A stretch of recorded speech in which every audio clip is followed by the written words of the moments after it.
Welcome to the Jamal Thomas Morning Show. It is Monday morning.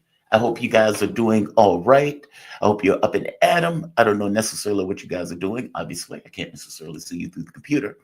But that being said, I hope you had a fantastic night and that you are up and at 'em, whatever you are about to do, whether you are going to work, whether you're laying in bed, whether you are taking the dog out for a walk and you just have your headphones in. God bless you. Welcome to the show. My name, of course, is Jamal Thomas. This is Jamal Thomas Morning Show. We run from 7 a.m. to 10 a.m., just in case you did not know and you ended up here accidentally. Welcome. Either way, however you got here, welcome to the show. If you guys dig the content, you can support the content through PayPal, Patreon, or for that matter, Super Chats. All chats will be read, providing they're not racist, sexist, or bigoted. Let's get into the show. I have a damn good show for you today. Mark Sloboda is coming in. He's going to have a conversation about what's taking place on the ground in regards to the war, but also what is taking place in regards to what Russia is thinking right now. It seems that there were additional attacks by Attack Adams after the Russian was launched, basically Russia's ICBM. They still continued their assaults with the Attack Adams missile. You also had France coming out effectively declaring war on Russia, effectively saying their Storm Shadow is also open to be used by the Ukrainian military. And of course, the issue here is not that the missiles or the objects are being used by Ukraine, is that it takes Western hands to fire them. For the longest time in this war, Russia has stood back and allowed all of these weapon systems to come into play to be used against their country. And by that, I mean to kill Russians. And they have not taken a muscular stance on that issue, meaning they didn't go after the military bases that were in Poland or that were in Romania, or for that matter, in other parts of Europe. They kept it isolated to Ukraine proper.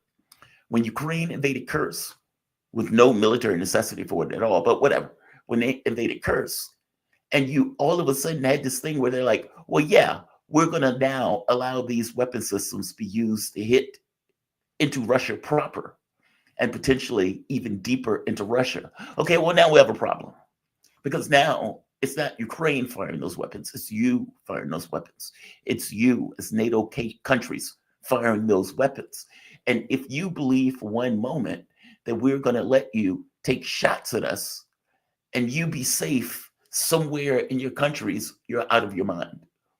If you hit us, you are fair game. That was the point. And that ICBM that was launched into Ukraine attempted to make that point. Now, I would point to something else.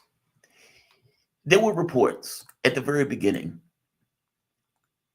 that Kiev itself was going to be hit.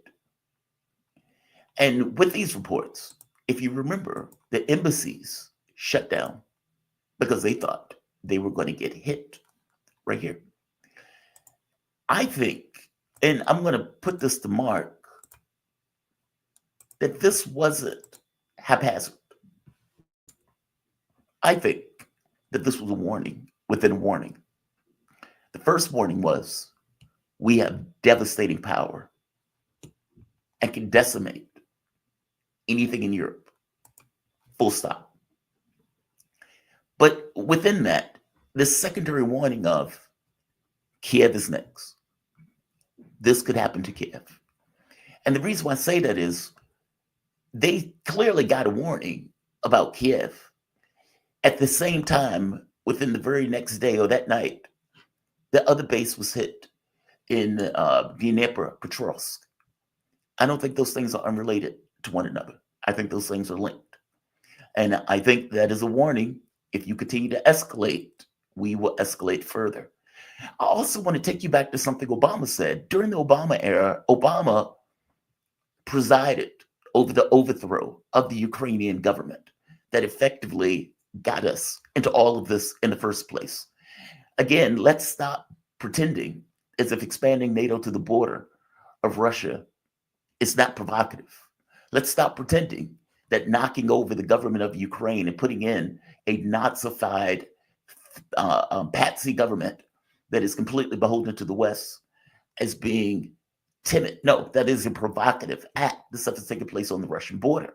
And William Burns ended up being right in his memo, net means net. Basically, the West was going to provoke a civil war that was happening on the Russian border that they would have to get involved in, whether they wanted to or not. And here we are. Despite all the lying by the US media, all of the lying that's coming out of US politicians, all of the lying that comes out of European politicians, the issue is that Ukraine needs to be neutral. Full stop.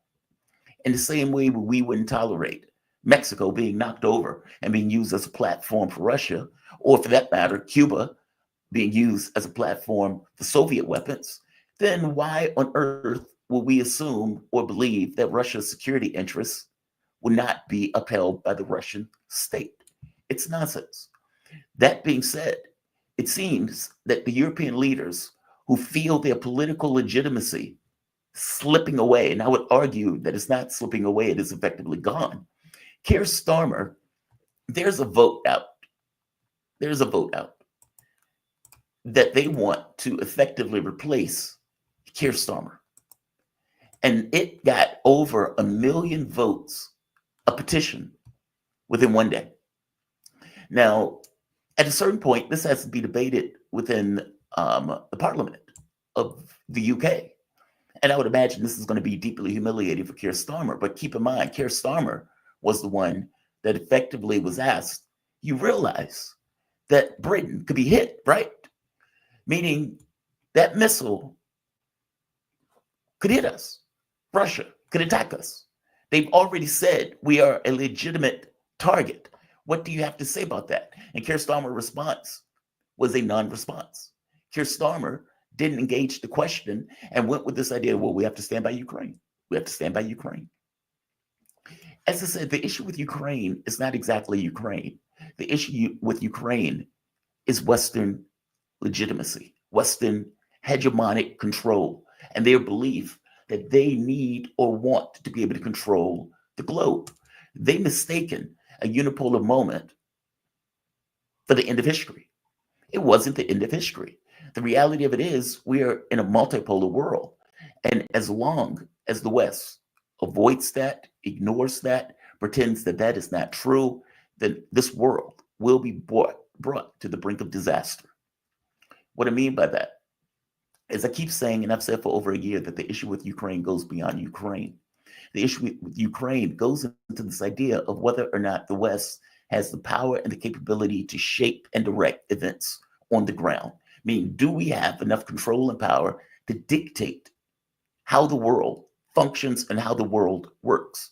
And in this particular case, they decided, well, we want a platform to attack Russia, meaning we want to get to the border. We want to be able to overthrow the government of Ukraine. We want to put in NATO in Ukraine. So if anything ever happens, real or provoked, that we will have a fait accompli. We would have them militarily surrounded from the jump.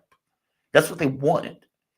What they missed was that Russia was going to take muscular action to do something about it. Now, I don't know if they missed it or not. Maybe they planned that and they just assumed we will be able to deal with that through economic and military means. Either way, they got it wrong. Fact of the matter is Russia is now number 3 at economic power.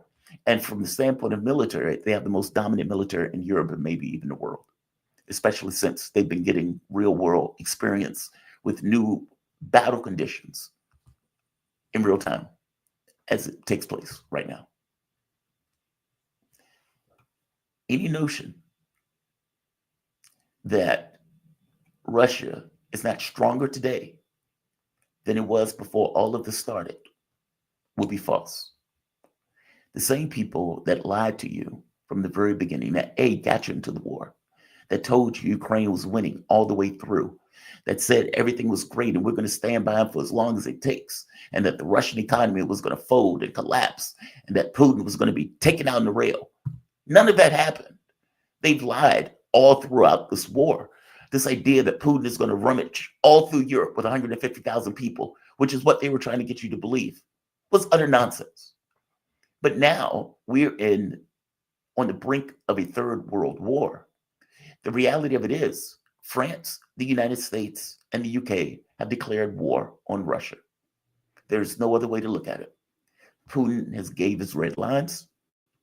and they crossed those red lines. He gave us threat with the Orishnik missile, that ICBM of terrifying power that they can't stop and that they know they can't stop. And yet they continue to push. Now, I don't know if the objective is that they think he's bluffing, that they don't believe he's going to defend the integrity of the Russian state with the same veracity that we would defend the integrity of the American state. And keep in mind, we made an argument that Iraq was a threat to America, and we went thousands of miles abroad in order to overthrow the Iraqi government using the argument that, well, this is for our security. This is on their border. This is on the Russian border. This is not taking place in Texas. This is taking place on the Russian border. There's a big difference between those things.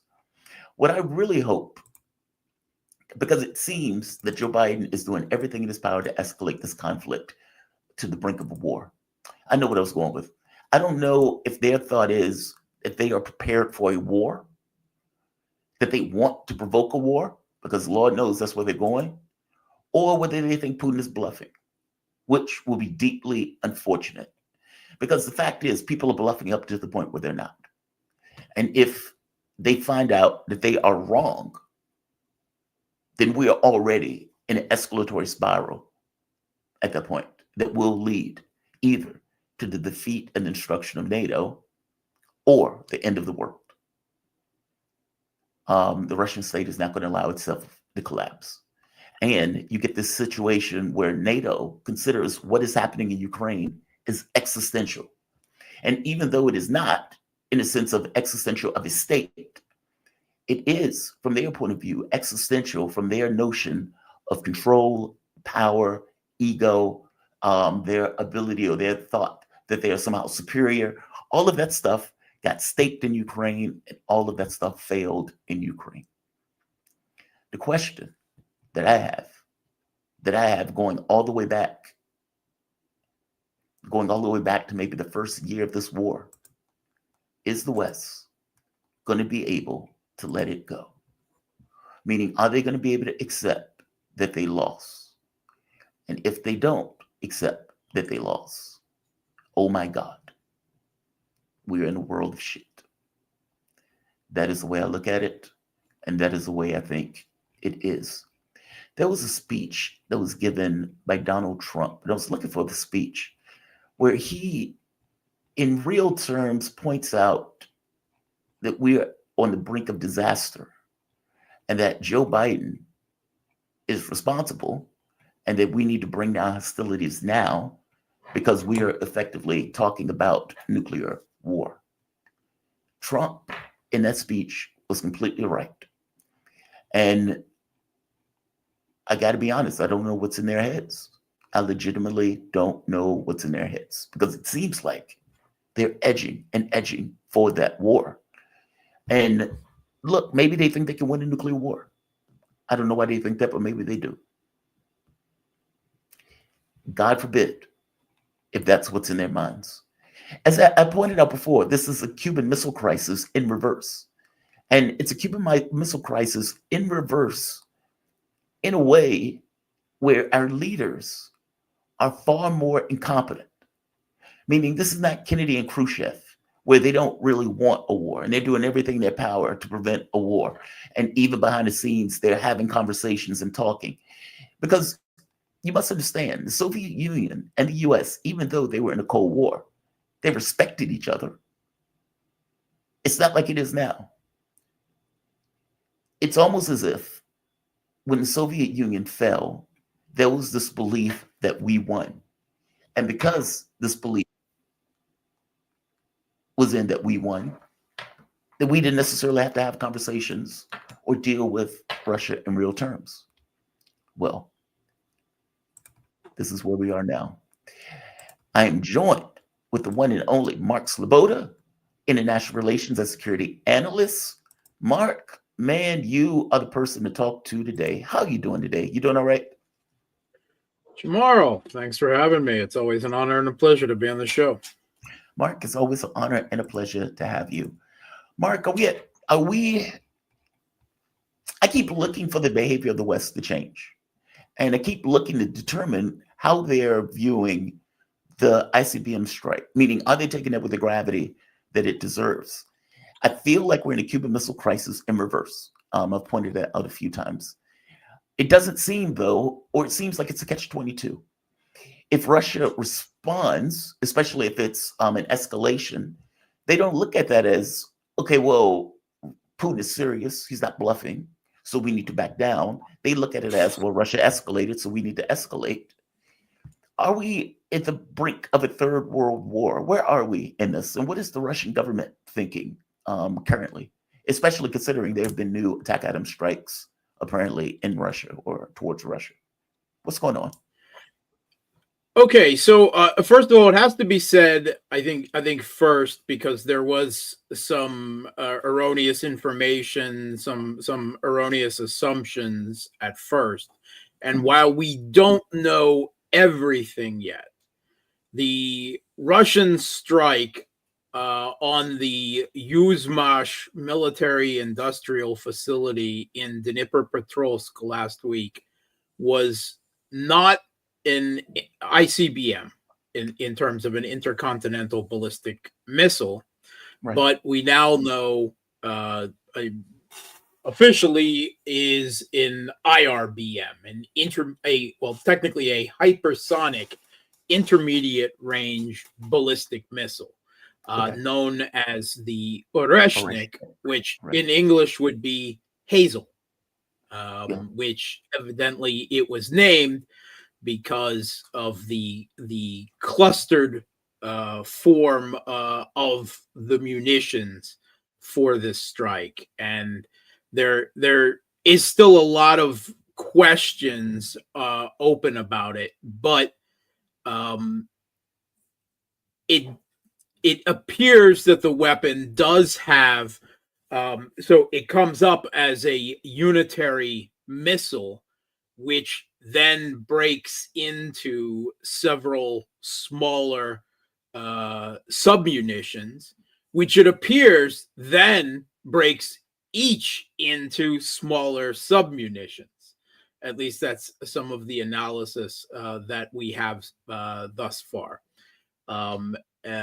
Extremely powerful from what video evidence we've seen that almost looks like some type of Hammer of God sci-fi-ish episode.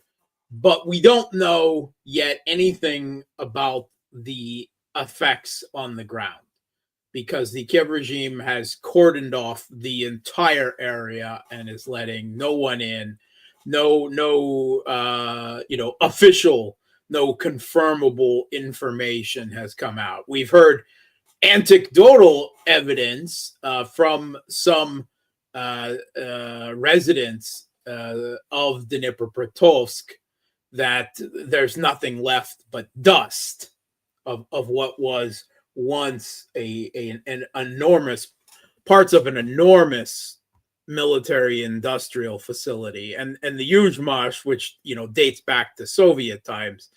That area, the total area of that military industrial complex is dozens of square kilometers of space, right? I mean, it's huge. So, I mean, even within the scale of what these weapons were, they only touched a portion of supposedly precision targeted, although again we don't know, but supposedly the 6 impact areas where there probably would have been underground workshops where the construction of Kiev regime missiles would have been taking place, supposedly. So no, I certainly don't think that the West, this was obviously intended as a warning, right?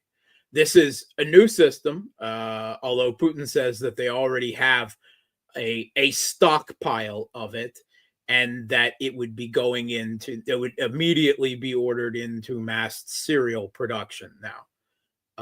But, again, the idea that they could repeat it and repeat it and repeat it,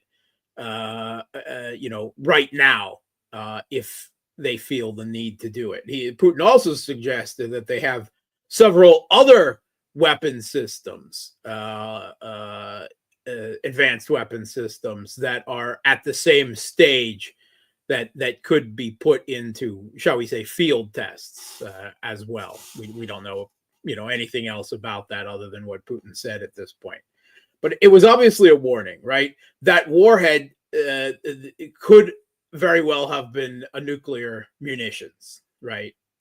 It wasn't, but that was part of the warning, right? This could have been carrying nuclear munitions. First of all, it could have been hitting your military industrial facilities. It could have been hitting U.S. military bases in Poland. It could have been hitting your cities. And those munitions, could have been what they were, or they could have been nuclear. That was the warning. And there's nothing that you can do to stop this. It's moving far too fast. It spreads out twice after its vertical stage. So there's absolutely nothing you can do. And this is your last warning, right? That was the feel of Putin's speech. And by the way, he delivered that speech from the very same room that he announced the special military operation back in 22, which was also the same room that Stalin directed World War II from. Right, so that the Russians know what that room is, right? Mm-hmm. They know the significance of it, the import of it. Now, I get the feeling from at least the Western media and the what politicians are saying to the media in the West, that they take absolutely the wrong, of course, warning from all of this. They say, oh, Putin is weak and desperate that he would use this weapon, and that he wouldn't use it on us, but use it on, after we hit him with ATACMS and Storm Shadows. Right. But he just hit Ukraine again. That is the lesson that they are taking away from it. What is Russia thinking? Like, meaning, what is Russia thinking about what the West is thinking?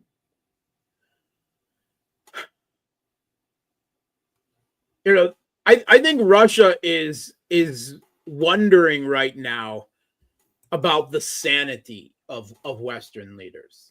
That they may not entirely be right in the head. That they don't realize the precipice that they're standing on. And when we keep having Western commentators and politicians whom, even after all of this, say Putin is bluffing, escalate, we can do that for free. Do you literally have a Gotterdammerung end of the world death wish? Really? I mean, I think that's they've given up on any hope of negotiation or anything like that long since. Now it's like, pointing a gun at someone's head and them, continuing to poke you with a toothpick. It's that kind of questioning of the sanity of Western leaders at this point. And what do we have since? The French have announced there are no Russian red lines. There are no red lines. And they've only supposedly given 10 Scalp missiles, the equivalent of the Storm Shadows, to Kiev. But Kiev can use them wherever it wants. It doesn't care. And once again, French officials, at least in the Macron's executive administration, maybe not in the French Parliament, which seems to be an entirely different parallel government at this point. But French officials are once again talking about sending French troops into Ukraine, and that's something being repeated in the UK and multiple other European countries at this moment. There is no sense of backing down. The only question that's left is what type of escalation left that they can do. Exactly. And even worse, coming out the United States, the New York Times is reporting that the United States was considering putting nukes into Ukraine as a deterrent, or for that matter, putting JASSMs into Ukraine, which could go, 900 kilometers, depending upon the way they create the missile. Like the astonishing. JASSMs, they're an air-launched missile, right? So it would have to be by aircraft, and the Kiev regime doesn't have.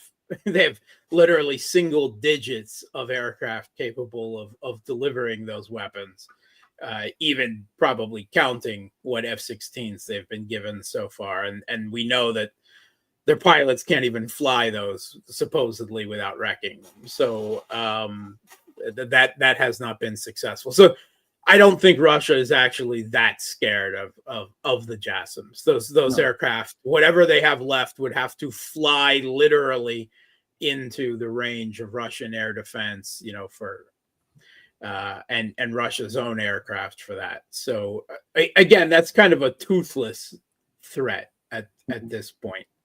And they've talked about putting NATO troops on the ground. Evidently, the Biden administration was seriously considering just bringing Ukraine into NATO and daring Russia to attack, to go to war with NATO there. That was evidently seriously considered, according to the Western media. Yes, a discussion of evidently a serious discussion of going against the entire non-proliferation treaty, that supposedly governs nuclear use around the world, and just transferring nuclear weapons to Ukraine, as if again, there's an entire, I think, complete inability to understand Russia's position, or not only to put themselves in Russia's views, but even to examine at any degree Russia's own openly stated concerns, that if they did that, Russia would feel all the more justified, and just, that's it. I mean, Ukraine would cease to exist then, and they would go as far as they need to. Once again, that has been brought up by Russian officials, including Maria Zakharova, the Russian Foreign Ministry statesman. She's openly saying again, which has been hinted by several other Russian officials in the past, we're on the stage of Western escalations. That if there's more such Western, escalations, counter escalations, whatever you want to call it, then Russia doesn't have any room for maneuver left, but for the ending of Ukraine as an independent state, because there's nothing that we can leave left that you won't weaponize against us. That you have no ability, no intent, no ability, no desire for negotiations that would in any way solve this. So the talk on Russian political talk shows is just like, well, what do we need to finish this once and for all? I mean, they're not talking a ceasefire. They're not talking a settlement. They're talking, how many more troops do we need to remove the regime in Kiev and go as far as it needs west? Right. That is the discussion that is going on in Russian society right now. And the discussions about in the West about what at least they say, I don't know whether they actually believe it or not, what they say is going on in Russia is completely different from what is actually going on from Russia. Right. So there, again, a complete inability to understand Russia, which has been the course of this conflict from 2014 and beyond, from the inability to understand the Russian economy and how it would respond to Western sanctions, from the inability to understand how the rest of the world wouldn't flock to the West's banners against Russia, to the misunderstanding of public sentiment about the special military operation in Ukraine, the level of volunteer, contract soldiers that would sign up, everything, the morale. I mean, we were told at one point, that Russian troops were all untrained, moralist Demoralized. conscripts Yeah. fighting with shovels who Yeah. would throw them down and flee their trenches at the first sign of a Western wonder weapon, of an Abrams or a Leopard or a Challenger cresting the horizon. I mean, Because Russia was running out of missiles. There was that. Russia's running out of missiles, running out of tanks, running out of rations, running out of everything. There, you have been fed nothing but propaganda from the very beginning, from before this conflict began until now, and it will continue to be the same tomorrow and into the foreseeable future. But why do you think that they don't get, like, I got to be honest, I've been shocked on some level by, I can't tell if they're lying. Meaning, is that we have an objective that we want to accomplish, and everything else is secondary to the objective that we want to accomplish. So any new information that comes in, we're going to ignore in order to go for the objective, even though we know what's true. Or you think they just got it wrong? Like that? Like, have they been that blissfully deranged where they've gotten that wrong? And if so, why? I think it's more the latter, and it's simply ideology. It's the messianic supremacist ideology of exceptionalism, right? That tells, this has been so dominant, since 1991, right? That led into the unipolar moment, for 3 decades now, where the US and, the West as their sidekicks strode the world like a colossus with complete impunity. They believe in their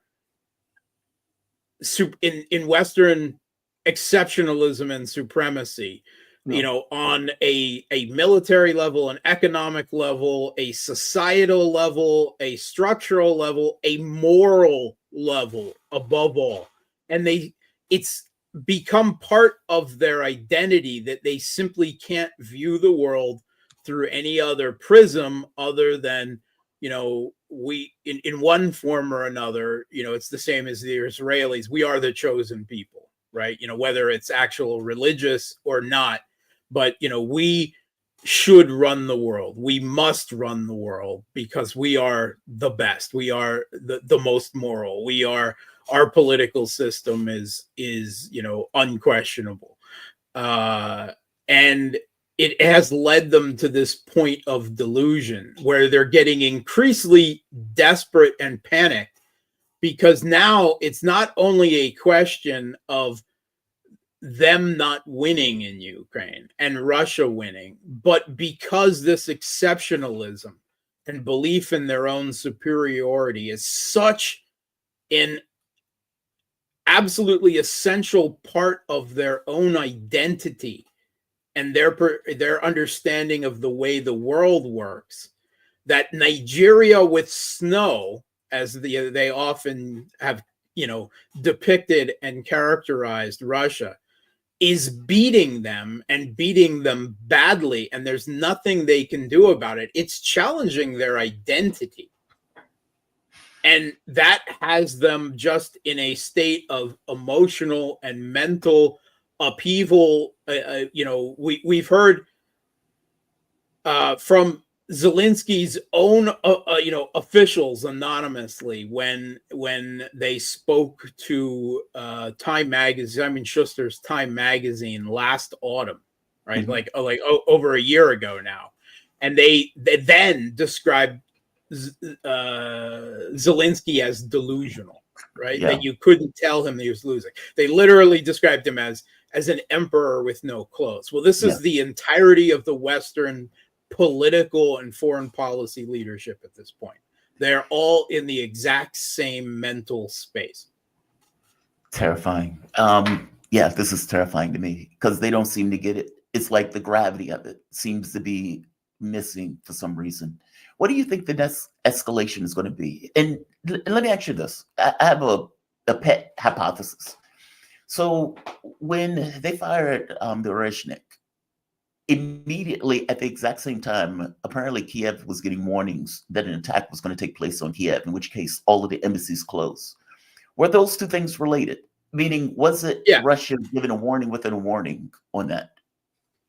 Okay. So, I mean, evidently the U.S. knew that they could tell that there was going to be strike, and they believed there was going to be a massive strike, and there was. It was just with a new weapon rather than a great number of weapons of types that have already been seen. And I think they didn't know exactly where the attack was going to come. And, there are reasons to believe that it would be directed at the capital where these decisions are made. So I don't think they had anything specific, but through a fear of their own personnel that there could be a massive attack on Kiev. They shut down, right? I think they knew a big punch was coming. I don't think that anyone had it right, including I don't know anyone who said, "Well, Russia's going to unleash a new wonder weapon that is literally a wonder weapon." I don't think anyone, accurately predicted. Well, the State Department did. Well, no, nobody predicted the wonder weapon, but the State Department did say they got warning in advance.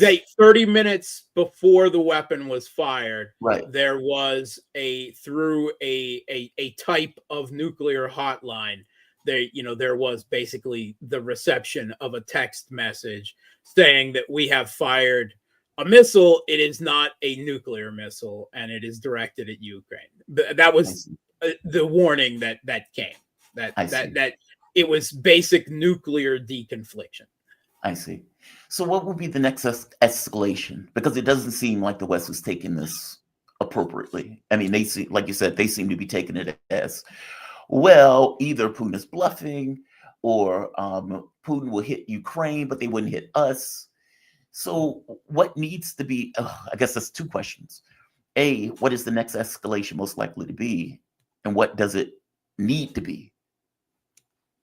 Okay, so let's review real quick what Biden has done in just the past few weeks since, his team, if you will, but since the Democratic Party at least lost the election, right? And we came to understand that Trump is the president-elect. First, there was the official endorsement of security contractors, of mercenaries, of Western mercenaries, right? That was officially waived as kosher. I mean, they've long been on the ground, but it's always been a wink, a wink, a nod, and a nod, and not an official allowance, right? This was obviously intended as a measure to vastly increase the number of Western contractors, which are all essentially ex-military on a privatized basis. And this is, one of the ways that the U.S. does, unofficial warfare in the modern day. Then there was, the long-range ATACMS strikes, and again, as far as Russia is concerned, whether it's the ATACMS or the Storm Shadows or the French Scalps, that this is the U.S., the UK, and the France attacking Russia.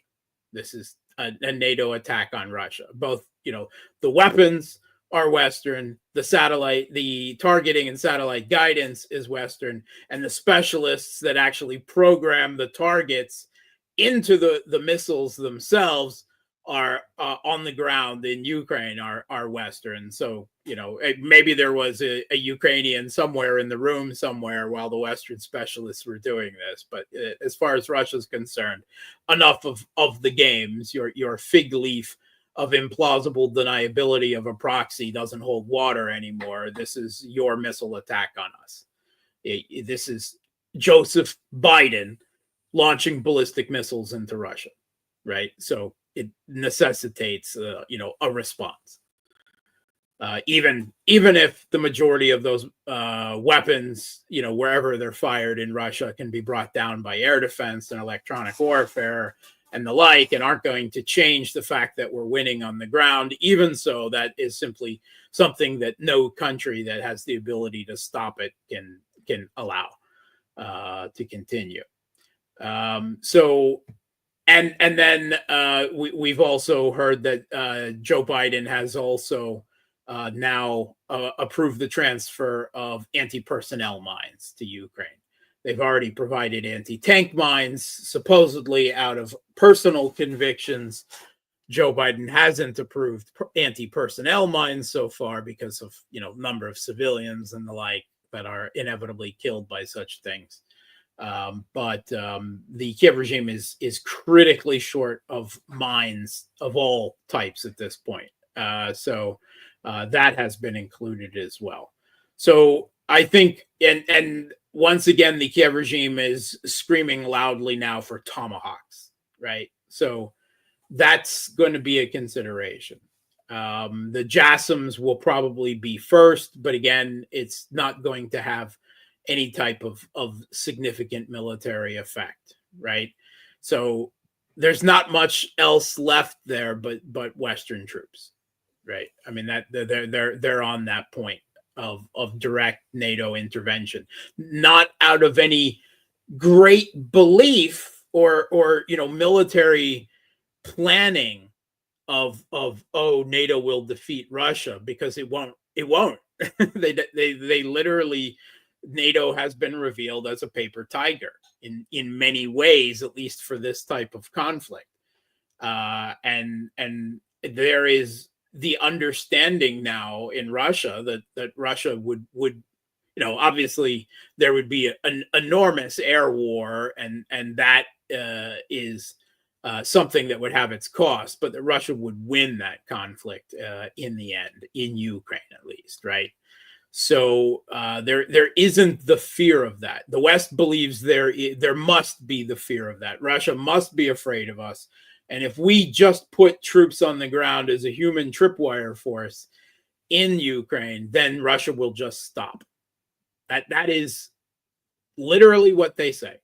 That Russia is so afraid of NATO after everything that's happened in the last 3 years, right? No matter how many NATO troops, officers, specialists, special forces, whatever, have already been killed. If Russia is faced with official uniformed NATO member state troops on the ground in Ukraine, then Putin will just be forced to stop and agree to our demands. That is literally their delusion at this point. And when you have delusions like this, I don't know. It's difficult for me to see a path forward from this that doesn't end in something very bad. Same right? here. I don't see a way out. Like, There was please. a question to the White House press corps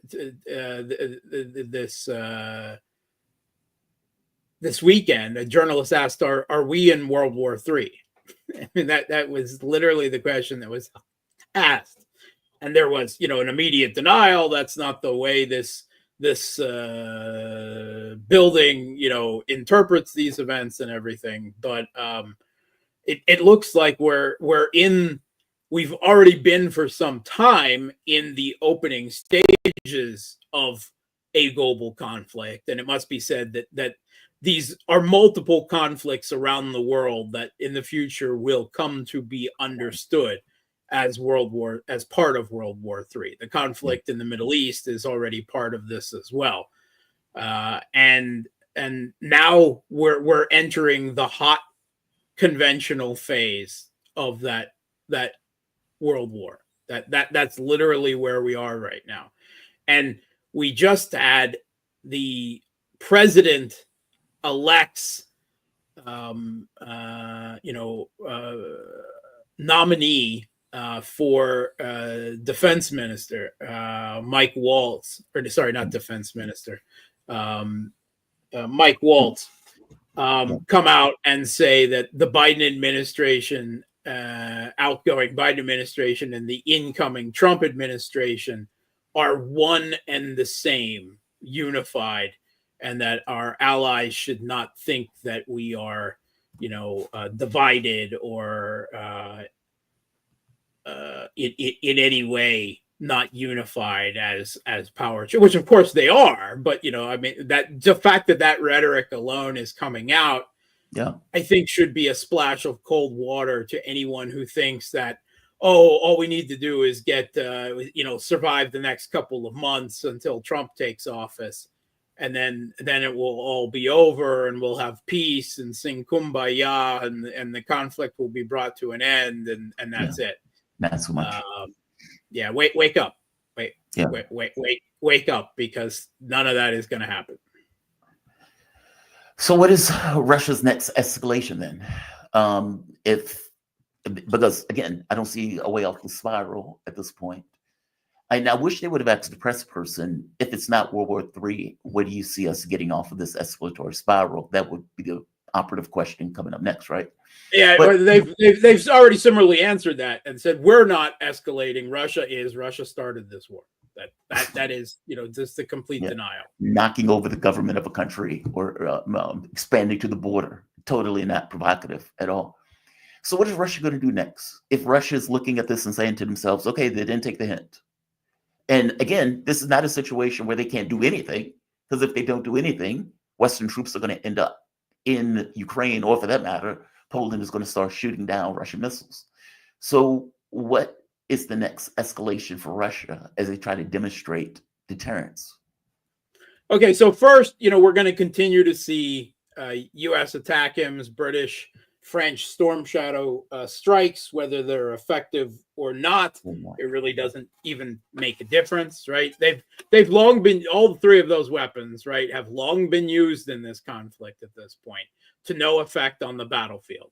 Right. And simply using them in the Kursk region or Bryansk region is not, when they didn't succeed in Crimea or in the Donbass, where fighting is actually taking place, that they simply do not have enough numbers. 50 ATACMS missiles, right, with 6, already taken out of that score. What is that? Russia's firing some 4,000 missiles a year into the Kiev regime in Ukraine. So, the West has no teeth in this regard. Their politicians continue to speak as if they do, and I wonder how many of them are even aware of the facts or even aware of the information, right? It does not seem that they are. It seems like they're trapped in their own propaganda bubble, where they're only hearing what they want to hear from their own propaganda, and that's what they're drawing their information on at this point, which would explain a lot that has led to this conflict since 2014. But they're going to continue those strikes, and then Russia will have to respond. First, they'll probably respond with another Oreshnik attack somewhere in Ukraine, or of a similar system to the Oreshnik somewhere in Ukraine, maybe some other new system that will be intended to demonstrate, okay, that wasn't our only one, right? And then after that, they will have to hit a Western target. Yeah. Right. Because that will be all that's left. You've attacked us. We will attack you back. Not your proxy. We will hit you back. It will not be with a nuclear weapon. It will be with because the Oreshnik is, it's not technically strategic because of its precision, right? It is not a weapon it is a weapon of mass destruction, but it is not a weapon of mass destruction in the indiscriminate sense.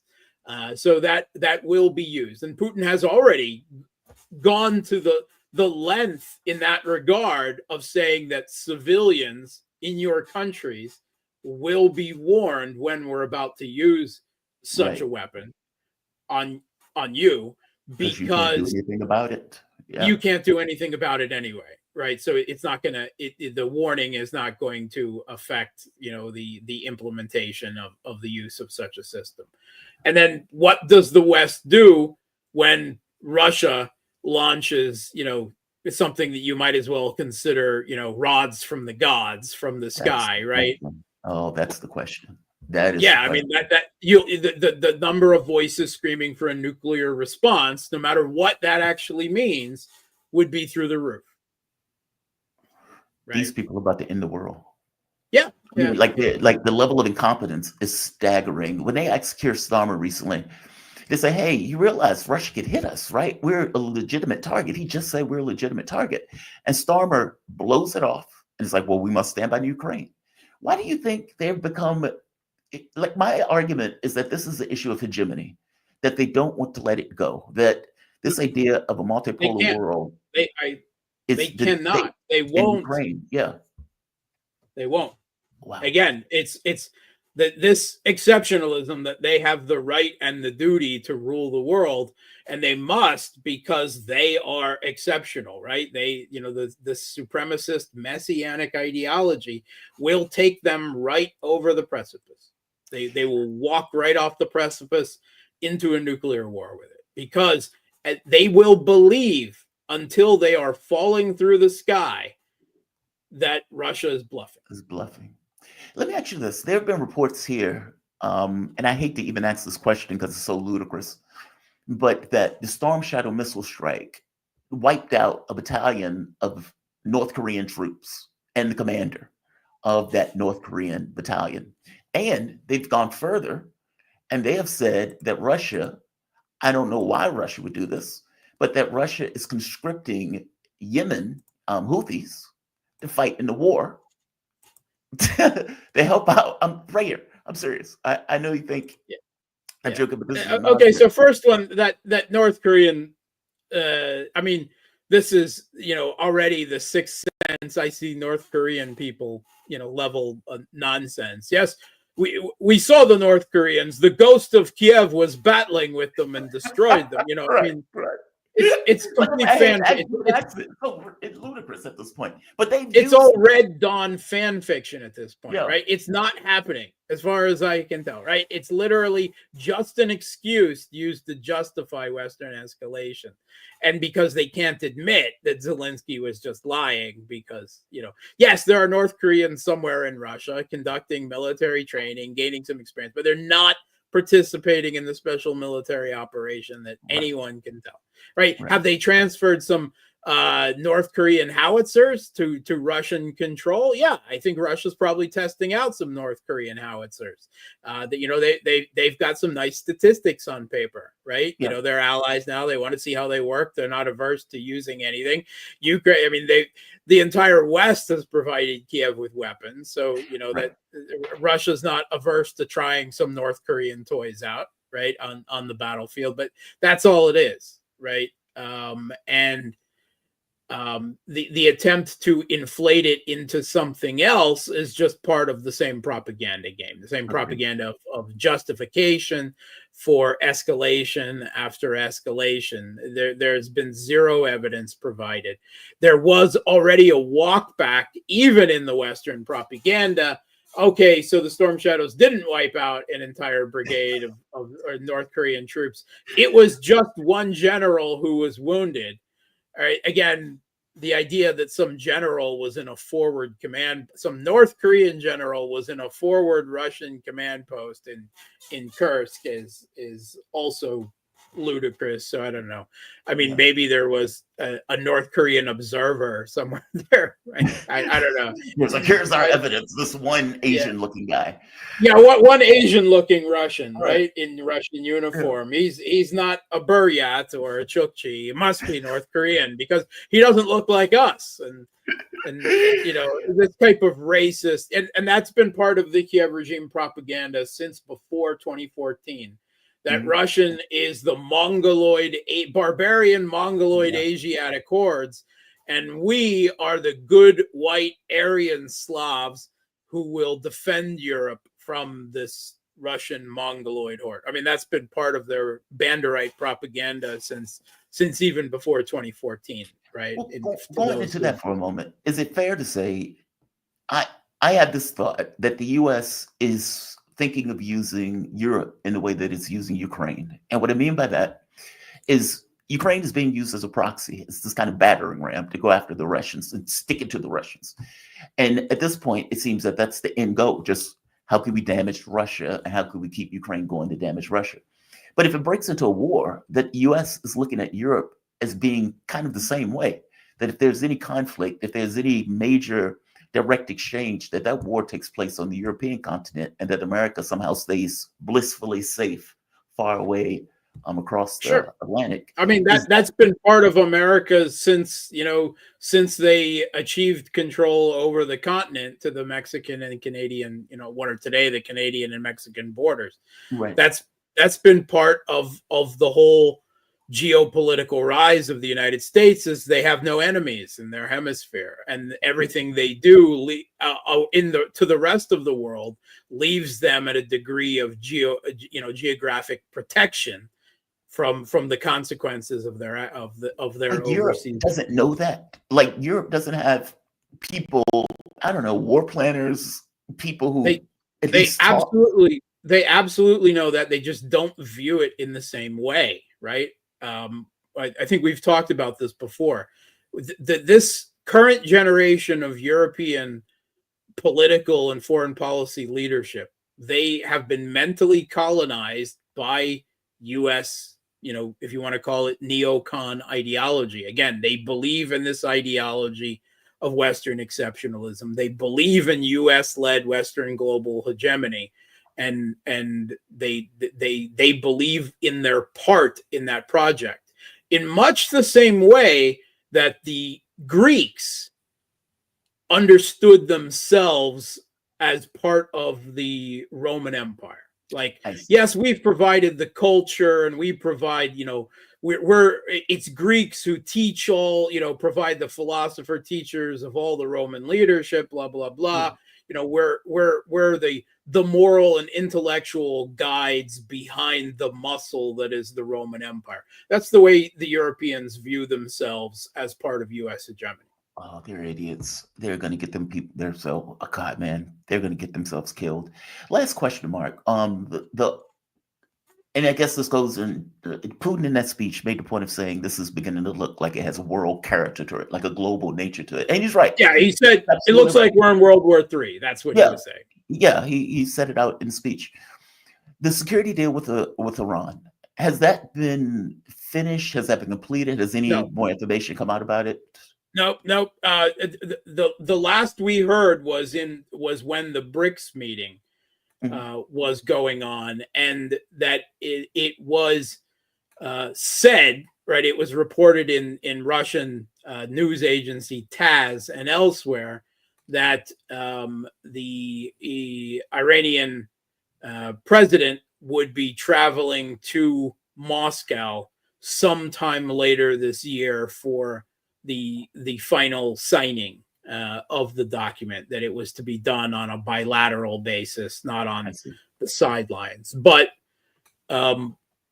where that is now, has that status changed? Because of what's going on in the conflict in the Middle East, or the conflict in Ukraine, or some type of political division within the Iranian government. We don't know. The last we heard that it was waiting to be signed off by the Iranian president in person in Moscow, and that's the last we heard. I am super interested in what is in that document, because it seemed like the Trump administration, and when he comes in, he seems going to do a pressure campaign on Iran, which if they're linked, then oh my God, right? I mean, same thing with Israel. I mean, Iran keeps saying they're going to hit Israel coming up soon. Again, like all of this stuff is chaos. My fear about Trump escalating in the Middle East is already gone beneath my fear of Trump escalating in Ukraine.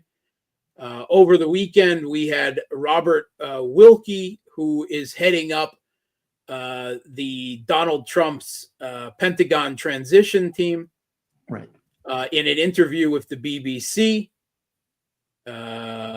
saying that if, as presumed, Russia refuses Trump's deal, where the losing side of this conflict, because the U.S. is a party to this conflict on the losing side, attempts to dictate terms to Russia for a ceasefire, and Russia, Putin says, "Niet, no," then they will have to show, peace through strength. They will have to escalate to de-escalate, and that's what Robert Wilkie said to the BBC this weekend, right? That Donald Trump will aid to Ukraine. They will escalate in Ukraine until Putin complies. I don't know what other more aid, because if Biden had anything left, he would have already given it. So the Pentagon is already saying that we're cutting into our own supplies at this point in order to give Ukraine what they have. I don't know. You had a U.S. admiral this weekend saying that the strength of our Pacific forces is being drawn from at this point. Is the effectiveness of our forces in the Pacific Ocean is being degraded. That's how deeply the Pentagon has dipped into U.S. military, resources and stockpiles. So they will. I don't see a hope or an end to all of this, and unfortunately, I did say this that Trump would escalate to de-escalate when told no already. On the eve of the election, and here we are, and Trump's transition team members are already saying the same thing. So, yeah, that phone call, the fake phone call, I strongly suspected that was leaked into the media in order to give this kind of hint without giving the hint. Basically, this is what Trump wants to say, but he doesn't necessarily want to say it aloud, so he puts it into the media, in which case it gets transmitted anyway. Mark, thank you for this, man. I really appreciate it. Mark Sloboda, International Relations and Security Analyst. You can follow Mark on Twitter at Mark Sloboda1. Check him out on his YouTube channel at Real Politic with Mark Sloboda, and find him on Facebook at facebook.com/Gramsci. Mark, you have been astonishingly good in your analysis of this, and I appreciate it much, man. Yeah, I just am hoping for the day I'm wrong. I don't think you are, which is the unfortunate part. I don't see a corner to this, and it doesn't seem like they have this capacity to let it go, because letting it go is existential from their point of view in regards to their identity, to their ideology, to U.S. hegemony. Point of view, they can't let it go. Thank you, Mark. I appreciate this, man. You have a good one. Sure. All right, let's bring in our next guest. We are joined with, we're joined with Carl Jha. Carl Jha is a host of Silk and Steel podcast, focused on China and surrounding regions and their history, culture, and politics. Carl, welcome back, man. How you doing today? Hi, how are you, Jamar? Thanks. Hopefully my internet is coming through. Right now, I just ran an internet test before jumping on the show. It's super slow. So hopefully you can hear what I'm saying. Fingers crossed. I can hear you and you look good. So fingers crossed. Let's hope that keeps it up. I saw your message last night. I'm an insomniac. And I saw that thing at 2 a.m. I was like, oh, damn. I hope that's not the case. But I'm glad you were, everything is up and running. I was having this conversation with Mark that is a little disturbing, to put it mildly. In fact, I suspect that all of the conversations I have this morning are going to be disturbing. And invariably, there seems to be an escalatory spiral that's taking place. In real terms, the US, UK, and France have declared war on Russia. They may not have necessarily drawn out documents, but from the standpoint of crossing red lines, they have definitely crossed those red lines, and they have full and perfect knowledge that Russia is serious. The Oreshnik missile that was fired on Ukraine, like I keep saying, a weapon of devastating power that can hit anywhere in Europe. They were trying to demonstrate, stop. We are serious. We're not screwing around. Stop now. And instead of taking that with the seriousness that it demanded, they have decided to think of this in terms of, yeah, but Putin really is bluffing. He's just doing that to Ukraine. And that there have been conversations about putting nukes in Ukraine, about putting JASSMs in Ukraine or giving them to Ukraine. There's even been talk about putting troops from Europe into Ukraine. Like, all of this stuff is just astonishingly deranged. And yet, this is the delusion that they're going in. The reason why I wanted to bring you on is because, from my point of view, Russia is not fighting any global war alone. at the point where hostilities kick off in real direct terms, I strongly suspect that the relationship between China, the relationship between Iran, the relationship between North Korea will all immediately come into play, especially considering that there have been security agreements between Iran and North Korea. And even though it may not necessarily be stated, Russia and China have had military exercises going back for years at this point. Do you see China getting involved in any kind of conflict that kicks off with Russia? Give me your thoughts on this. What are your thoughts? Well, right now, I think Russia can handle everything by itself. I mean, the Ukrainian battlefield is going their way. In fact, yes, the reason the US and NATO is escalating at this particular juncture is because they're trying to make a lemonade right now of a lemon. That's Ukrainian war. And I still think this is like the dark branded moment where Biden is setting up Trump to fail. Just before Trump takes office, he's gonna crank up the war to another, to 11.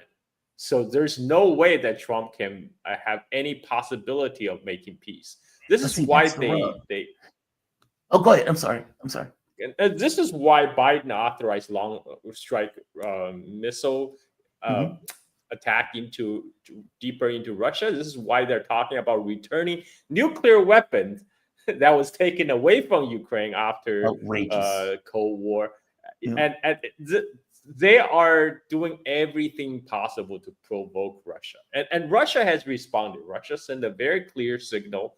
Look, we have this thing called Orishnik missiles, and it reaches hypersonic speed when it hits a target, and you have nothing in your system that can intercept a ballistic missile coming at you at hypersonic speed. Yeah. So it's a signal to U.S. to stop this foolishness. But Biden and his team decide, you know what, this is how we like it to play. We'd like to escalate even further.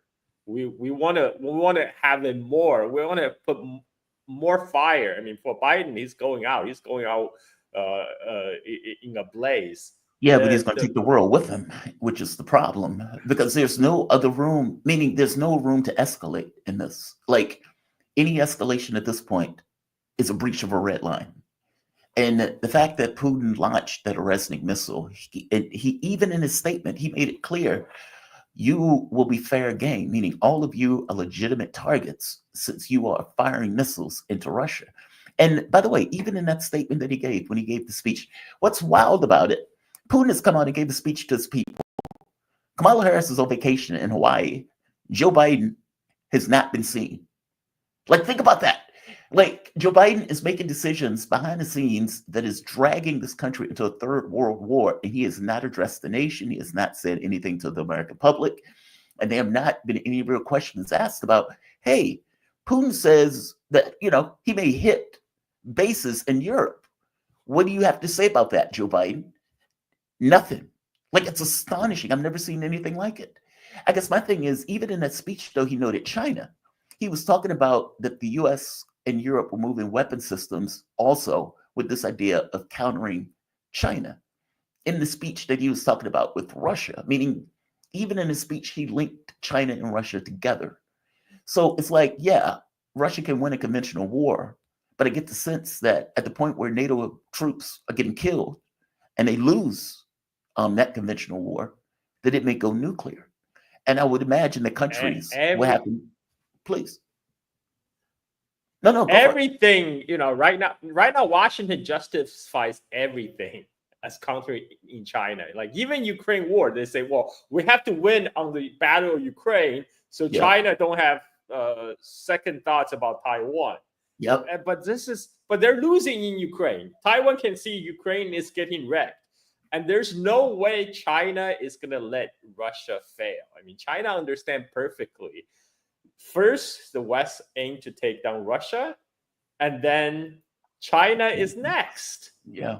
And so it would be crazy for China to help the West to take down Russia so they can take down China next. I mean, so this is what we're facing with right now.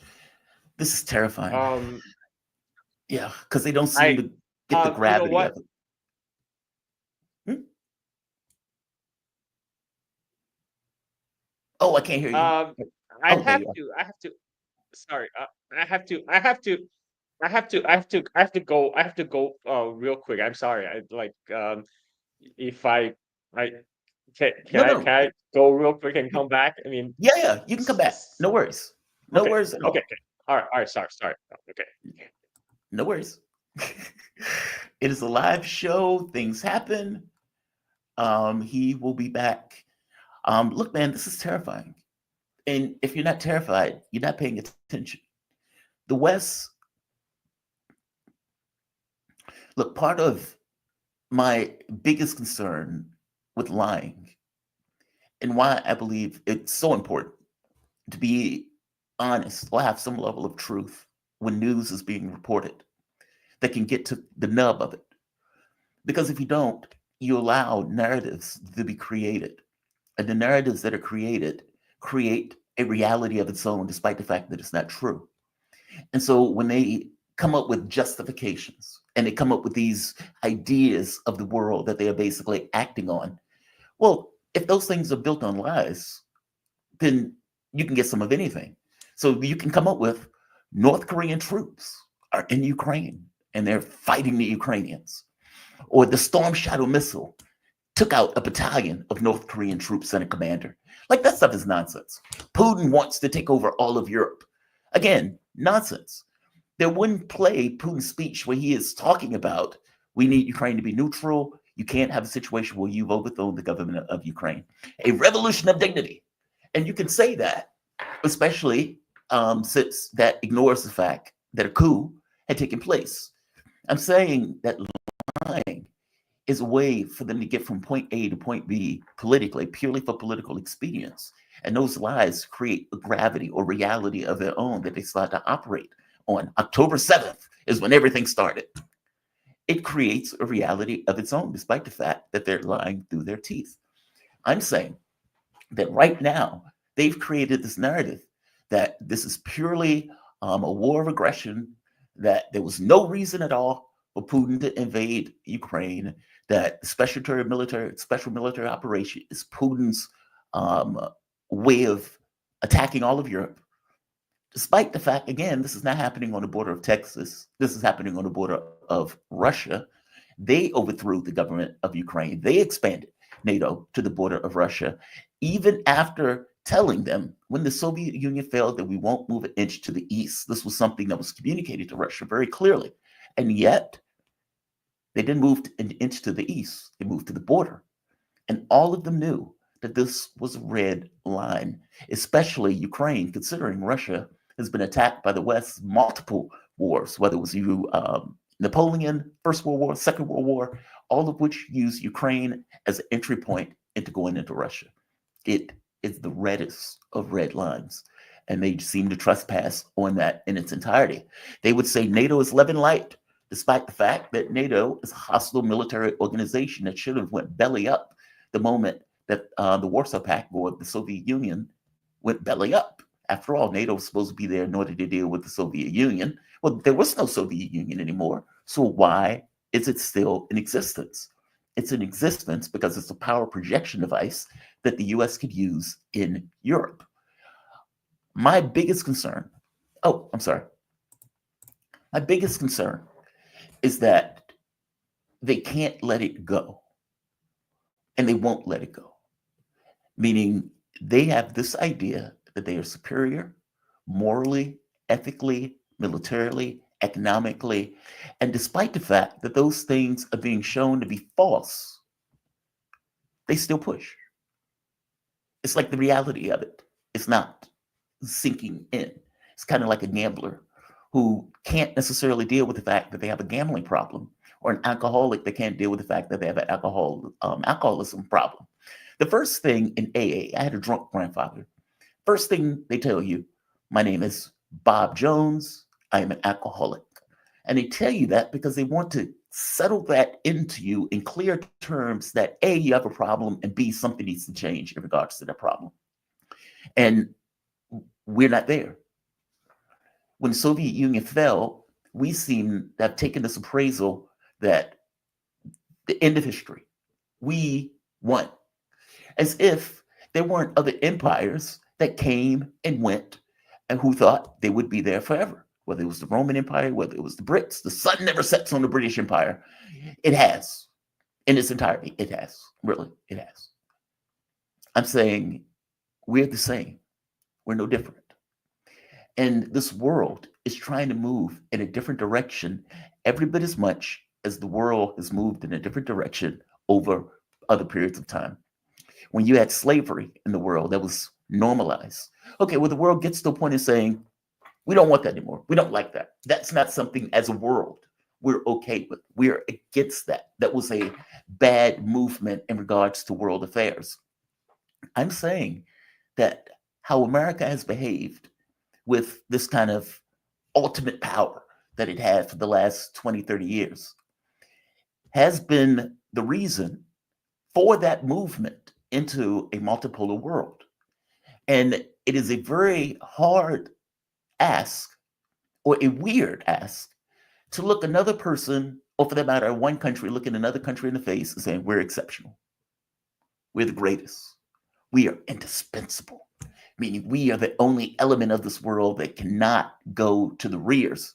And that you sniveling, you sniveling cowards will be dead tomorrow if it wasn't for our breath and existence on this planet. Okay, nobody's going to accept that. They might have accepted it in the 90s, maybe in the early 2000s, but that was because it wasn't so overt. It wasn't so obvious.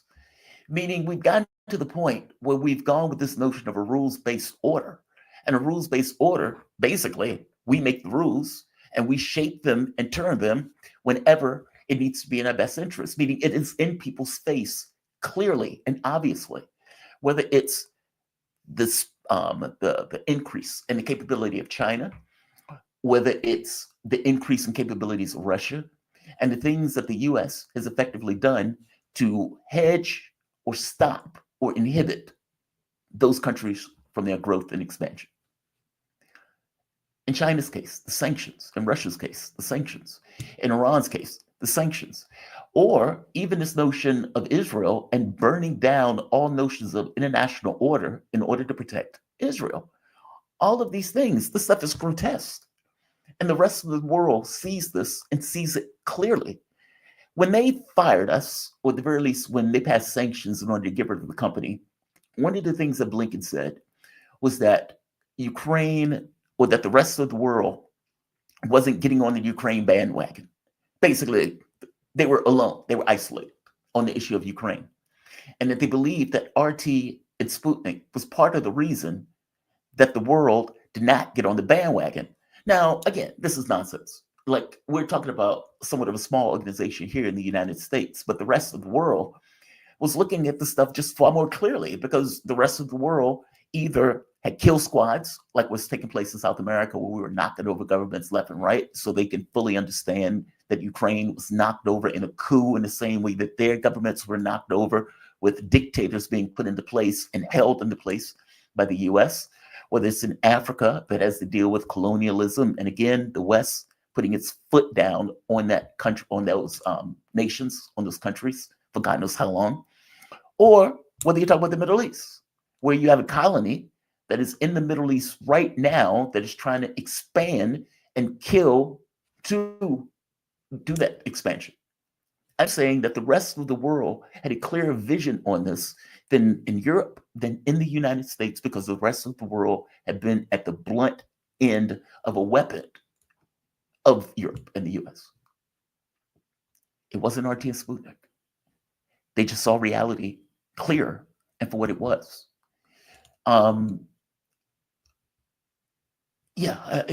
This is just a terrifying moment to be in. We are whistling past the graveyard in real terms. And the line that comes out of the US government sets the context from which they maneuver. Like I said, political expedience, basically using lies for political expedience. You shape a lie, and then from that point on, you act as if that lie is just reality. So Israel has a deal. Israel has a deal. They have a deal. Hamas is the problem. Hamas is the problem. Hezbollah is the problem. It was an unprovoked attack, meaning they use these lies in order to create a justification for action. And I'm saying the fact that they create and craft these lies in this way will bring us to the brink of disaster, if not over the precipice of a disaster, with them lying all the way through as they take one provocative action after the next, pointing the finger that it's somebody else's fault for what they themselves are doing. It's outrageous. And yet, this is where we are. I'm telling you, I don't see a pathway of this escalatory spiral. I don't see Russia taking an action and the West looking at the power of that action and saying to themselves, okay, we need to back down. Because for them to back down is a tacit admission that the unipolar moment is over, that we were not masters of the universe. We did not have the capability of controlling physical matter reality in the way that we believed we could control physical matter reality. No, we are one power in a globe of many powers. And we need to be able to accept that and live with that. And up to that point, that is not where we seem to be. The rest of the world is there because the pitch and the argument that what Russia, China, and many of these other nations are making is effectively far more normal. It makes far more sense. It's kind of like the Soviet Union, right? When the Soviet Union would make a pitch, or when the world would look at the various acts of economies, power, industry, and they would say, okay, which one do we want to be closer to? Well, they would look at the West and they would see Superman. They would see freedom and justice, love and light. They would see freedom of speech. They would see all of these things. And they would say, we like that. That looks good. We like that level of freedom. We like that level of being able to function and having a media system that works, that provides information and data and everything else. We like this notion of a more free system. Look at the stores. Look at the supermarkets. Look at those things. We like those things. Meaning there was an indirect soft power that was exerted purely through culture alone, as opposed to a far more repressive government that many of those countries didn't necessarily want to be associated with. Fast forward to now, and what you see coming out the West, sanctions, you see the way we deal with Israel. Basically, we set the rules as we go along. You see this arrogance where we would boldly tell people we are indispensable. We are just somehow better. Okay, and that's compared to Brazil, India, China, South Africa, effectively saying, look, we are not going to intrude into your domestic affairs. If we may have deals and agreements, but those agreements don't go to the point of us trying to knock over your governments. We're dealing with each other as equals. We want you to use money for your own currency. So we're not trying to use currency as a weapon to go after you. Well, obviously, that is a far better argument as opposed to, well, you should like us to be the hegemon. I don't know how many people are going to accept that. Hence, you have BRICS, and you have so many of these countries that are lumping on the side of this idea of multipolarity. The way they are going, though, they are going on an escalatory spiral that I don't see them getting off of.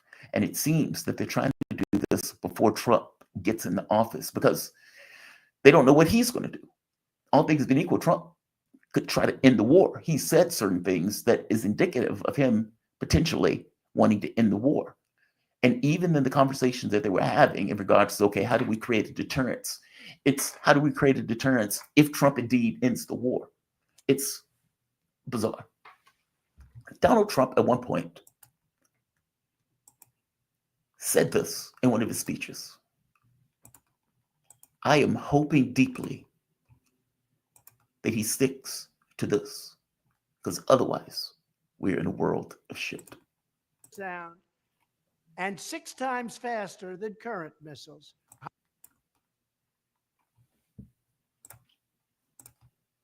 Under Joe Biden, the world has become vastly more dangerous, and there is no greater danger than the deadly menace of nuclear weapons and hypersonic missiles. Hypersonic missiles move at many times the speed of sound and 6 times faster than current missiles. Armed with nuclear weapons, they could annihilate entire cities and even countries within minutes. And we cannot let this happen. If you take a look right now, the nuclear word is being mentioned all the time. This is a word that you're not allowed to use. It was never used during the Trump administration, but now other countries are using that word against us because they have no respect for our leadership. World War III would be a catastrophe unlike any other. This would make World War I and World War II like very small battles. The best way to ensure that such a conflict never happens is to be prepared with unmatched technology and unrivaled strength. To this end, when I'm commander-in-chief, which we did an awfully good job at rebuilding our military, we rebuilt the entire military. Once again, I will work with Congress and our great military leaders, not the ones you see on television. I don't consider them leaders. But we're going to work with them to build a state-of-the-art, next-generation missile defense shield. First part of that speech was great. Second part of that speech is terrifying because, again, it's hubristic. It's this idea that Donald Trump is going to come in and he's going to do what?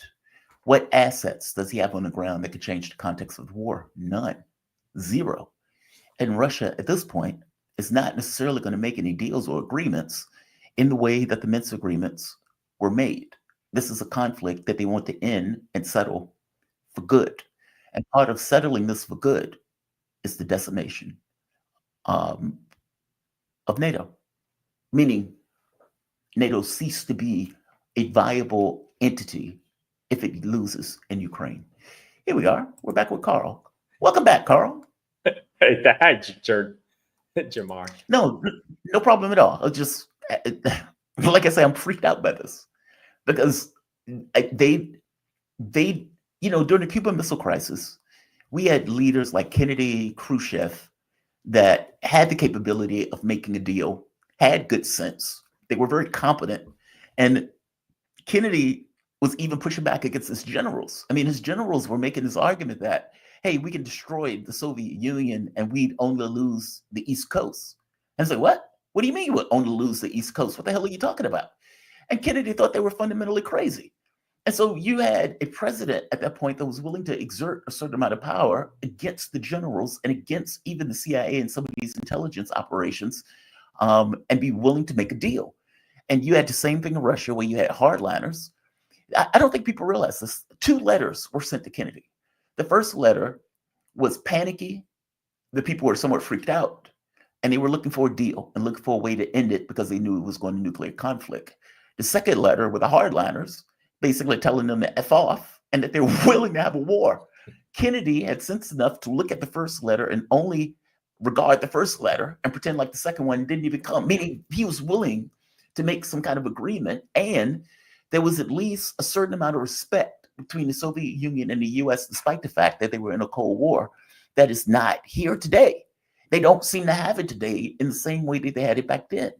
And so, yeah, it freaks me out. It gives me great qualms and concerns. And I don't believe for one moment, and I don't think the US believes for one moment, that a war against Russia is only a war against Russia. In fact, our nuclear doctrine even brings up that we are in an area where we may be outmatched by more than one peer competitor, meaning Russia and China, and that we may have to strike first, meaning a first nuclear strike, which is astonishing when you think about it.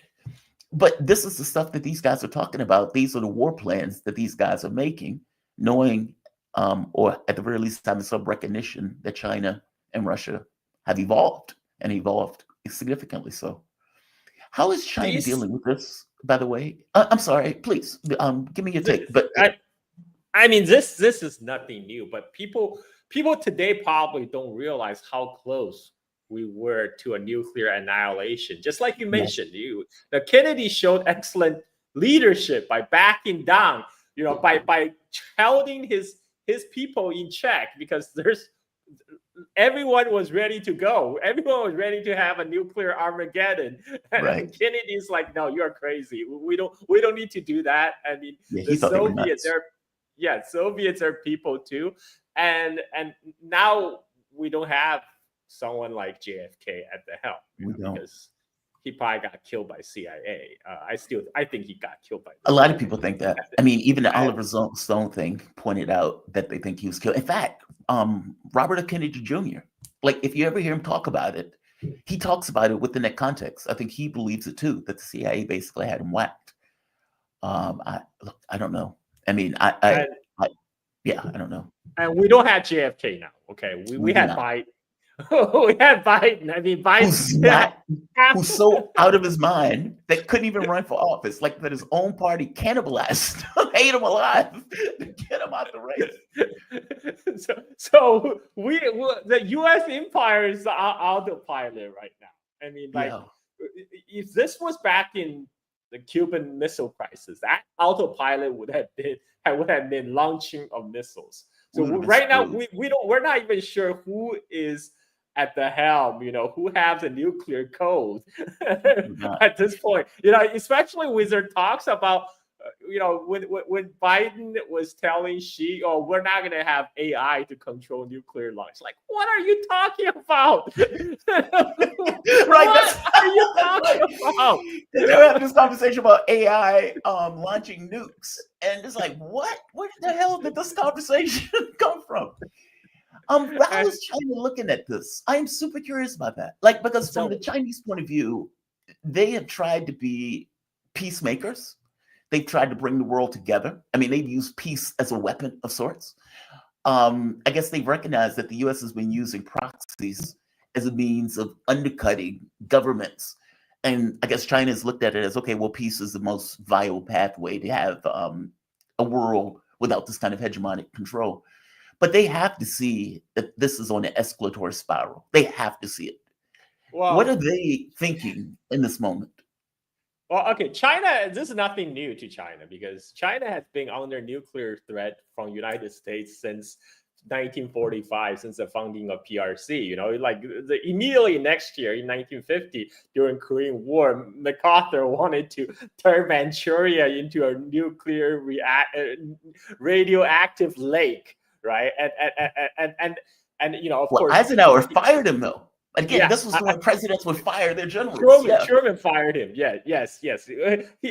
But MacArthur is still some kind of hero to the U.S. right wing to this day, right? Because he's crazy. Iconic. Yeah. And but that was not the only instance when U.S. threatened to use nuke against China. U.S. also threatened to nukes against China in 1958, second Taiwan Strait crisis.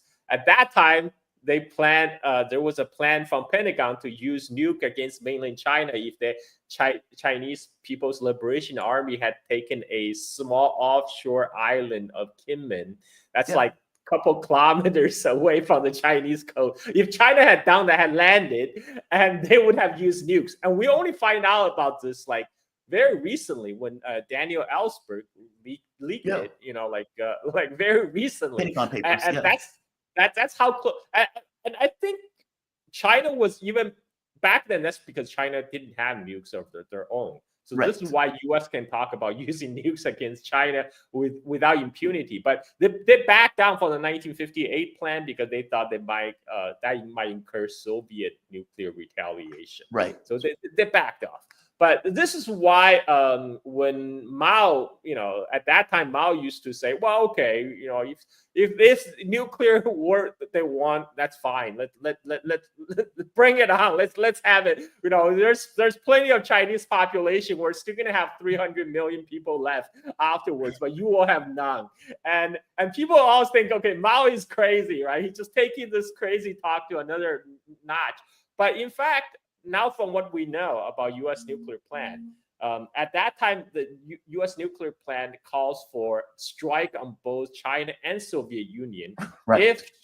If U.S. were to have a nuclear exchange with Soviet, but China didn't join in, but they want to destroy China just so there will not be a third power standing because after US and Soviet were destroyed. So, but then pretty soon they realized, oh, there's a diminishing return of nukes on China because at that time China was not industrialized. So most of the people live in the countryside, in the rural areas, and the US will essentially run out of target because like after they've taken out all the big cities, there's still the bulk of the Chinese population still live very spread out in the countryside. They at that time they don't have the power to completely nuke the entire continental China. So.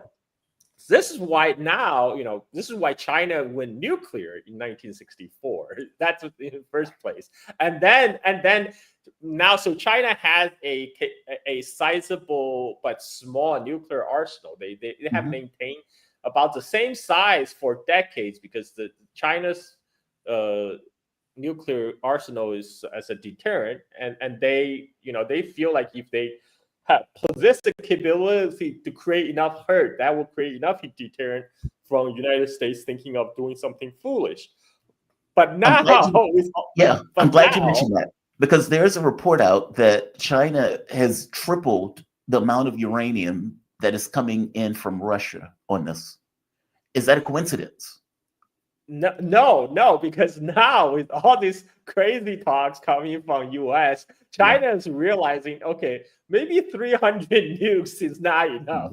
maybe 300, 400 maybe is not enough. Maybe we need to have reach parity with United States.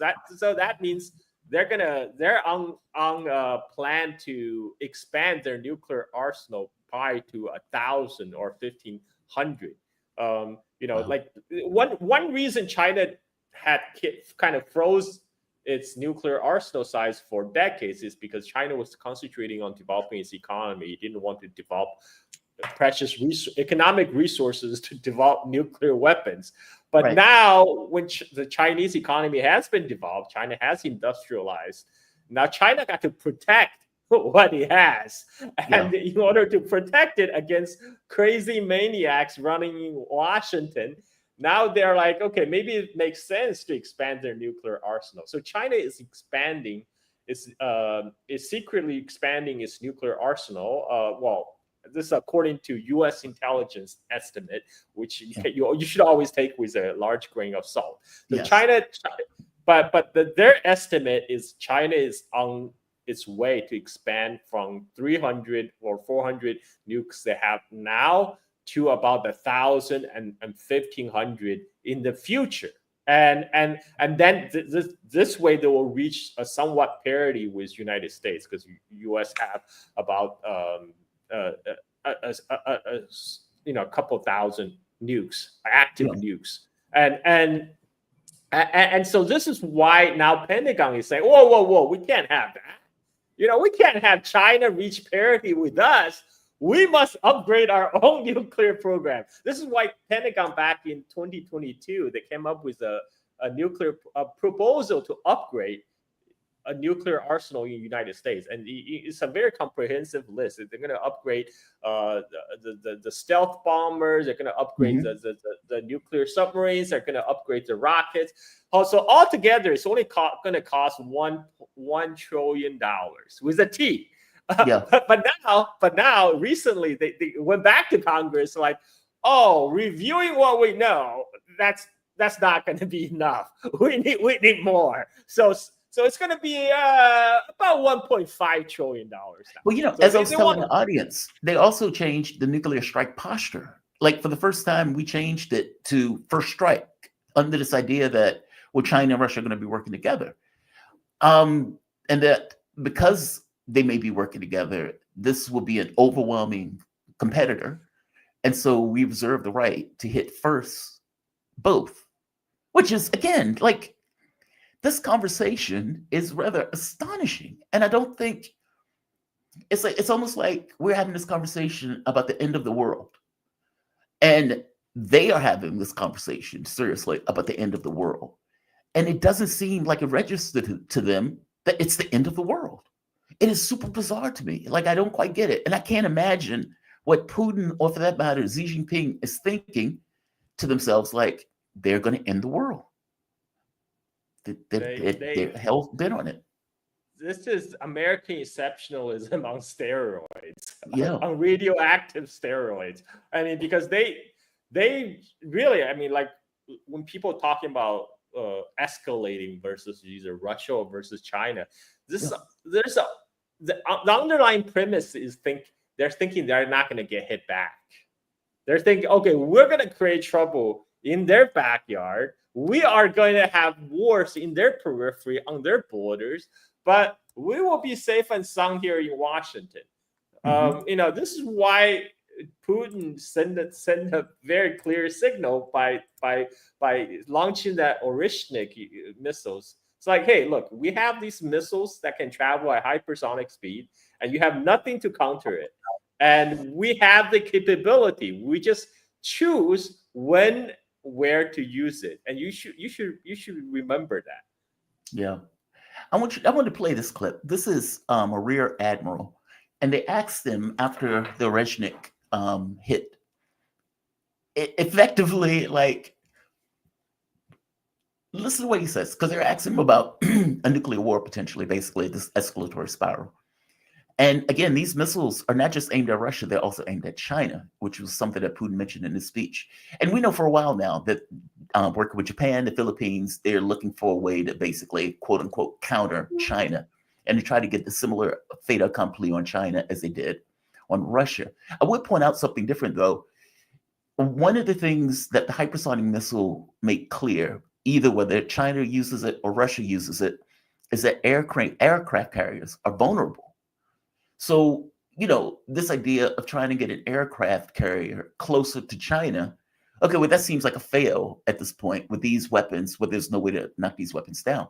But listen to what this guy says about winning a nuclear war, or this idea that the U.S. Will engage in a nuclear war if it believes that it can remain supreme at the end of that war, which is just, again, outlandish. Talk about non-nuclear and nuclear capabilities. We certainly don't want to have an exchange, right? I think everybody would agree. If we have to have an exchange, then we want to do it in terms that are most acceptable to the United States. So it's terms that are most acceptable to the United States that puts us in a position to continue to lead the world. Terms that are acceptable. He is talking about a nuclear war, and he is saying, yeah, if we have a nuclear war, we need to make sure that we can continue to lead the world after. That is mind-blowing. Like, that is a mind-blowing statement that he is sitting there having. And I keep thinking to myself, dude, do you know what you're saying? How do you plan to win a nuclear war? It's outrageous. This is why I have been a long-term fan of the game Fallout series. The premise of that game is that U.S. and China is going to fight a great war, and there's going to be a nuclear exchange. But U.S. government planned for it by digging these nuclear shelters where they try to hide out to survive the end of humanity. I mean, crawl out to the fallout, baby, when they drop that bomb. That game is fantastic, by the way. I agree with you. That game is awesome. The soundtrack, and the TV series. Oh, the TV soundtrack series is so great. good. The soundtrack is so good. But people like this are terrifying. The great thing about the game is it totally makes fun of the kind of the mentality that's rampant in the U.S. government, and here we are, where we're in 2024, we're watching this unfolding in our eyes, and it's again, it's like this is not reality for them. They are still playing. So everything is a game for them. It's a game, everything is a mental exercise. They're literally just doing mental masturbation, for a job. And nobody has said, wait, how about we don't have a nuclear war? Right. Because he's like, well, we don't really want one, but if we need to have one, as long as we can maintain control, fair enough. And it's like, dude, what the hell are you talking about? As long, like, he's acting as if, because he went further. He has more to say in that speech where he's talking about, like, we need to maintain force and reserve. So, like, after an exchange, we need to make sure we have additional nuclear weapons in case we need to fire more nuclear weapons. And assume for the moment that he does that. So what is he thinking? He's going to have a nuclear exchange with Russia. Russia is obviously has a dead man, the dead hand. Basically, if the war takes place, the missiles will fire either way. Russia actually has more nukes than United States. Also, yes, they do. Currently. They have more active nukes than United States. And but the U.S. nuclear doctrine always calls for dual strike against both Russia and China because U.S. do not want a third power to remain dominant. Which is why I bring up China. It's exactly why I bring up China. Because under that model, let's say that they have an exchange with Russia. Okay, well, you can't remain in charge if China is going to be left untouched. I mean, this was the whole thing with World War II, right? The U.S. was untouched by that war. Everything else was destroyed. And so the U.S. became the world leader of everything because we weren't hit. Like, Pearl Harbor. But that's Pearl Harbor in comparison to everything in Europe being destroyed, everything in Korea being destroyed, everything in China and Japan being, or Japan anyway, being destroyed. So there's no way that they can think, well, we're going to retain control of the globe while leaving China untouched after we have a nuclear exchange with Russia. It can't work that way in their minds. China would, by definition, almost have to be hit at the exact same time they launch at Russia. Like, this is outrageous that they're saying this stuff. And that's what I mean when I'm saying China has to be thinking about this. Like, whatever escalation that takes place with Russia, almost by definition, is an escalation that also takes place with China, whether China is directly involved or not. Or do they see it that way? Well, I mean, this is why China is expanding its nukes, nuke arsenal. I mean, they're preparing. They're preparing also. Like, okay, so looks like U.S. is not being deterred by our 300 nukes. So maybe they will be deterred by 1,000 nukes. They're not deterred by Russia's 2,000 nukes. Like, China could have 1 billion nukes. I don't think they're going to be deterred by it. Like you said, Russia has nuclear parity with the U.S. Like, in real time, if I'm not mistaken, they may even have more nukes than the U.S. More. They're not deterred. They don't seem to be deterred. Wow. I mean, the problem, like as Putin said, it's a U.S. mentality of the hegemonic mentality of how U.S. got to be the top dog all over the world. Well, you heard him even in that speech. We have to remain at the top, even in the case of a nuclear war, which is just astonishing. By the way, after nuclear war, right after nuclear war, we need to maintain hegemonic control. Like that, even then, that's on his mind, right? Like, it's like, even in the case of a nuclear obliteration of the globe, we must have one last American standing. Oh, by the way, there was something else that happened with China. So apparently, China found, what was it, $90 billion in gold? Did I get that right? So China is already the world's largest gold producer. And they just literally struck gold mine. and so I think they found a reserve that's about 1,000 metric tons of gold, which is a lot of gold. and gold is going to go up, right? I mean, the way that U.S. is printing money like crazy. I mean, they're not even printing money anymore. They don't need to print money on paper. They're just like digitally adding a couple of zeros. So I mean, gold is going to be all the commodities going to be more valuable. And it's that's just going to so China is hedging right now. This is why China is hedging against all the U.S. craziness, including how U.S. is monetizing dollar hegemony as a weapon. So recently, China has offered dollar-denominated bonds in Saudi Arabia.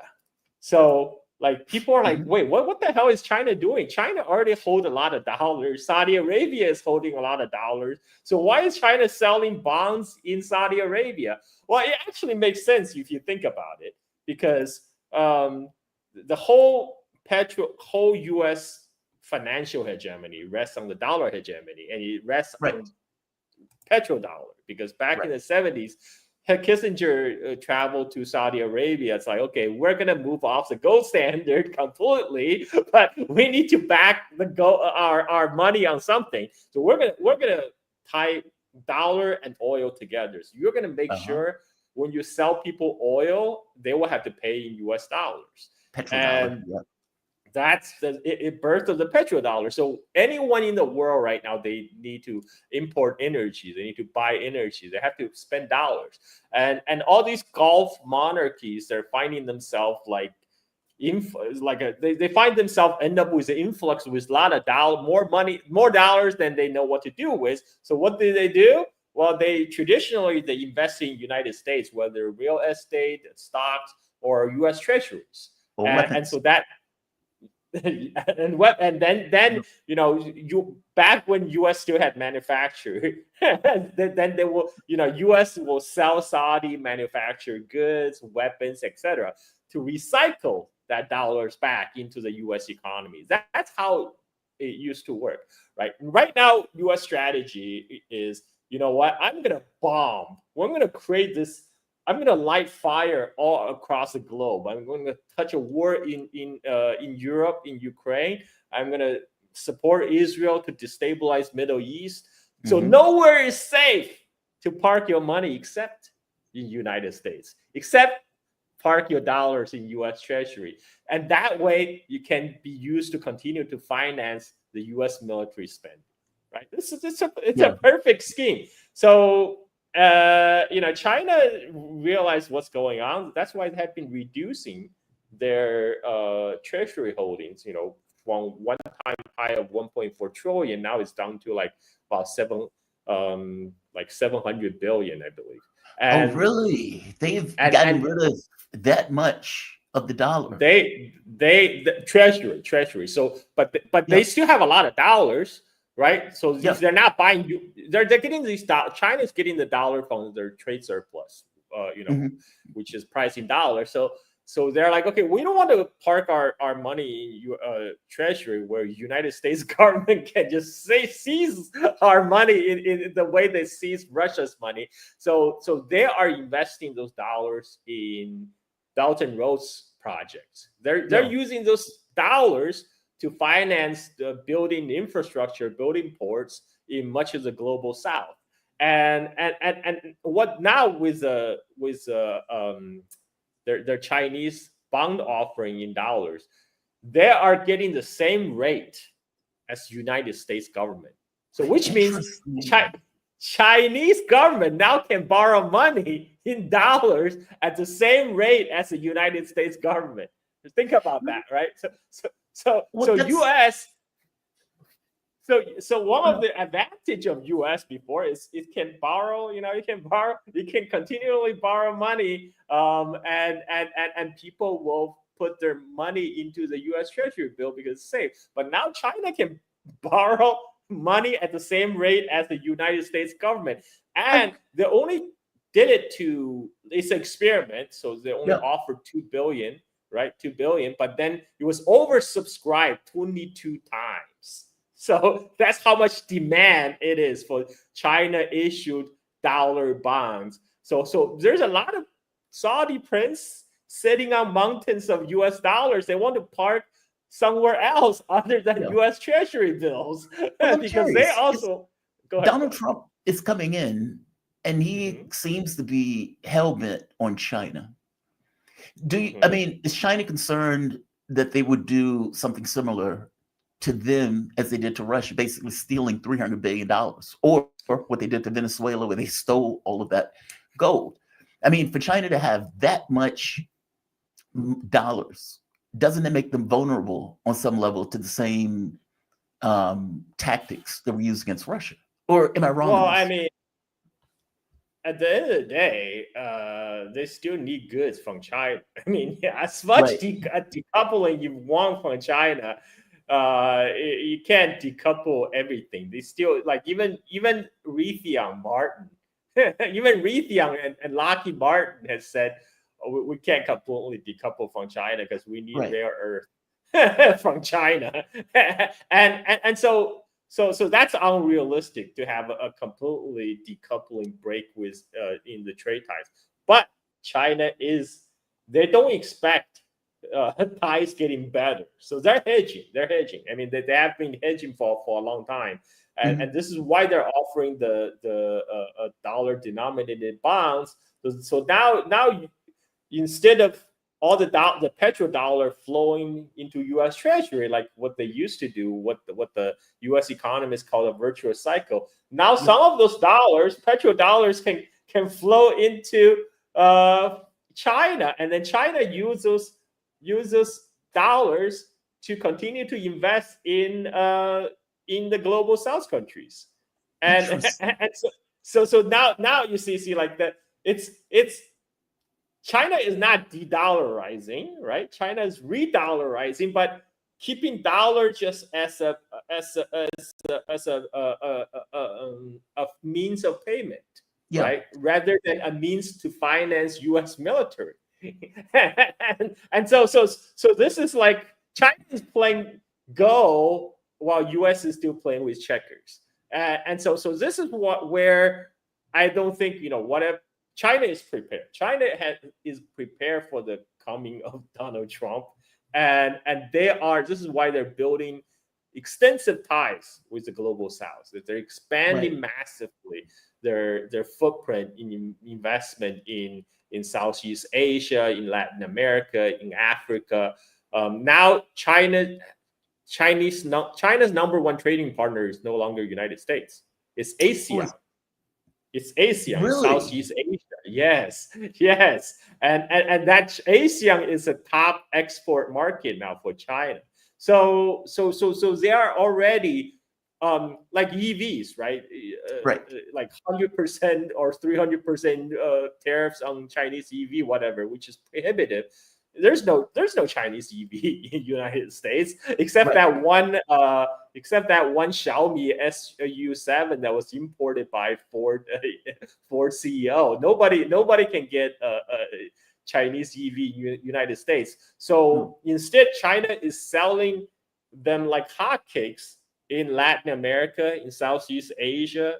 I'm waiting. I'm in Indonesia. I'm waiting for BYD to bring their latest entry-level EV to Indonesia, because that thing only costs like between $9,000 to that thing only costs between $9,000 to $13,000. I mean, that's great value. And so I'm waiting for that. And see, that's the rub. We can't compete with that. The rules-based order, and the reason why we're changing the rules-based order, we can't compete with that. Like in the old days, where the U.S. thought, well, we have a higher manufacturing, we are better at producing and better at creating technology and everything else. I think you get a situation where China can build an electronic vehicle that will be built here for like $50,000. I think like Musk, the lowest aspect of Tesla might be like $40,000. And they are building a machine that's just as good, if not better, for $9,000 to $13,000. And I saw their manufacturing plants. The entire thing is automated. Like the entire thing is basically being built by machines, where you can take out a lot of the human labor out of it. No wonder they can build them for that cost. That's why we don't see them here, and we can't compete with those cars. I mean, it's astonishing.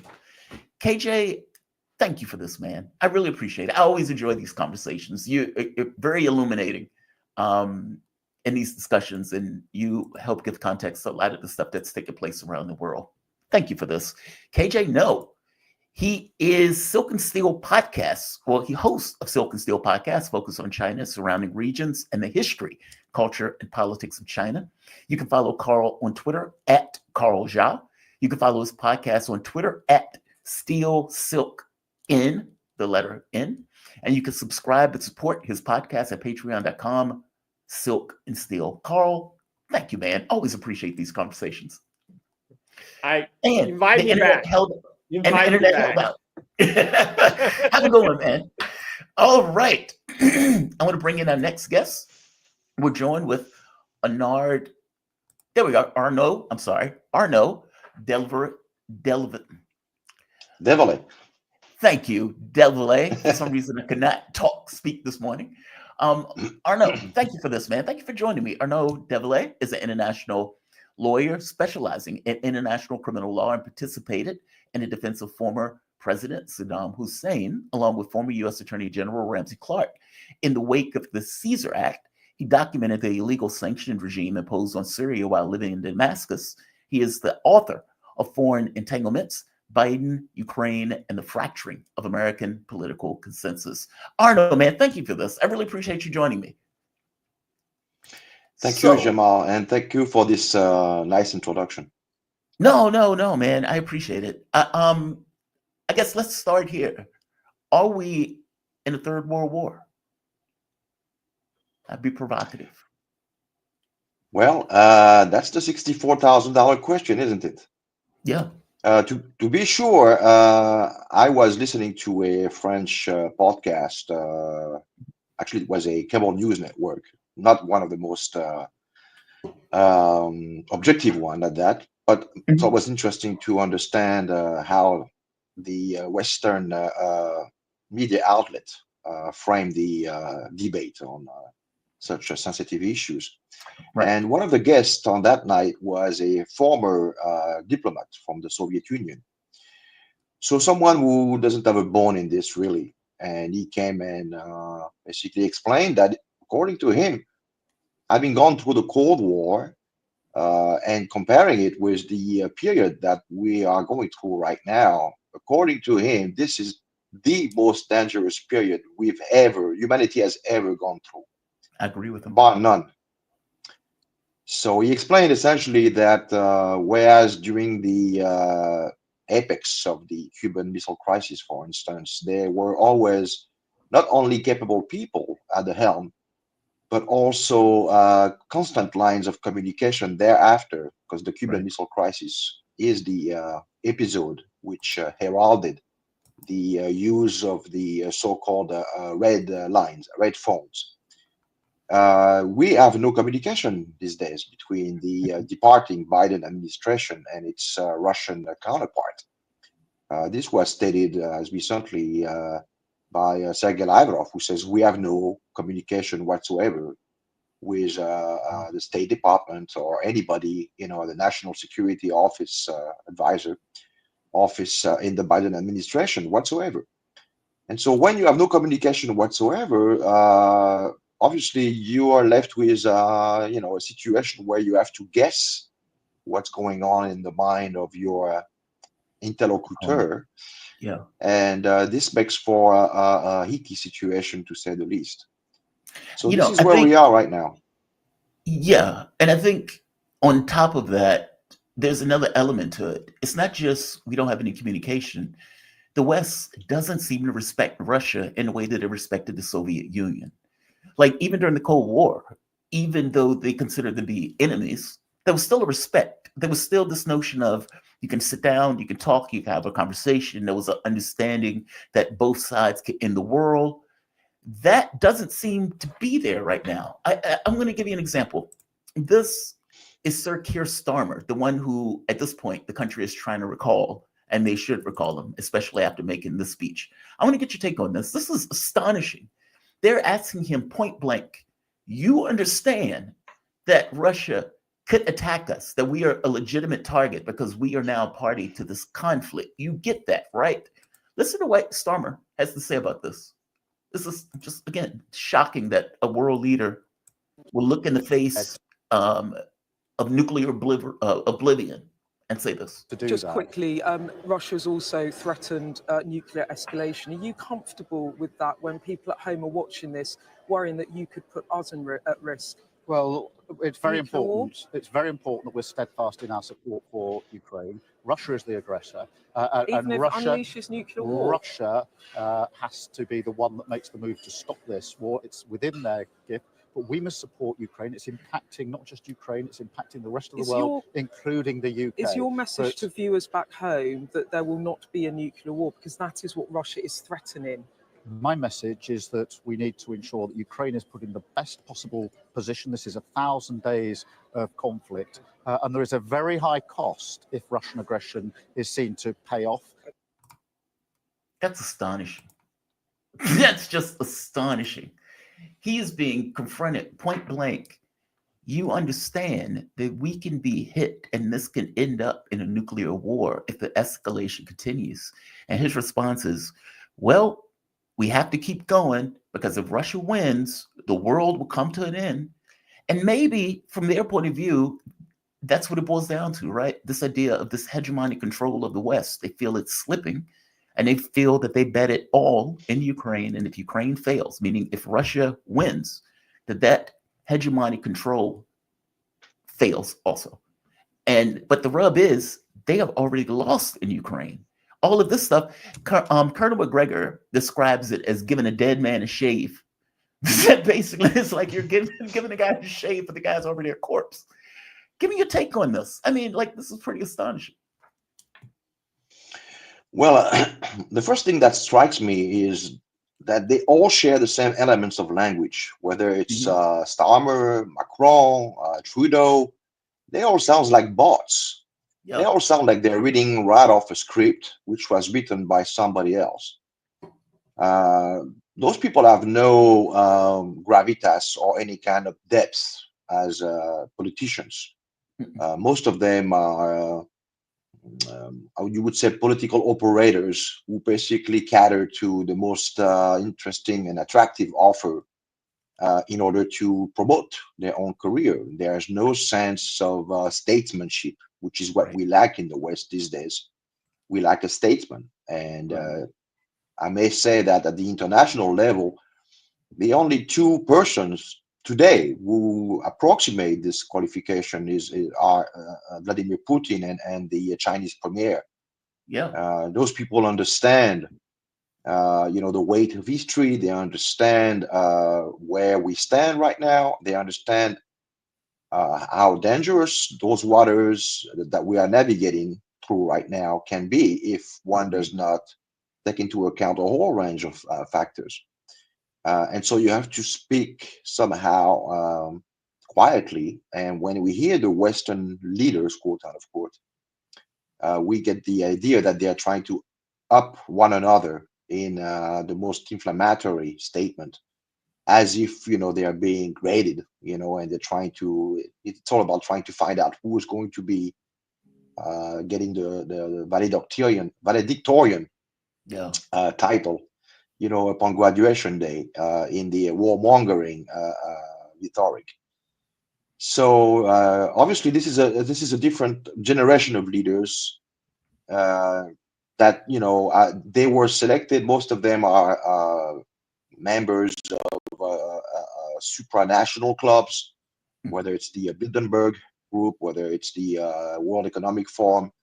In France, most of the political class are issued from the French-American Foundation, which has its own young leader program. And so, to be sure, going back to Sarkozy, every single one of them is definitely right on, the program. And it's all about advancing and promoting transatlantic interest, at the expense of their own country.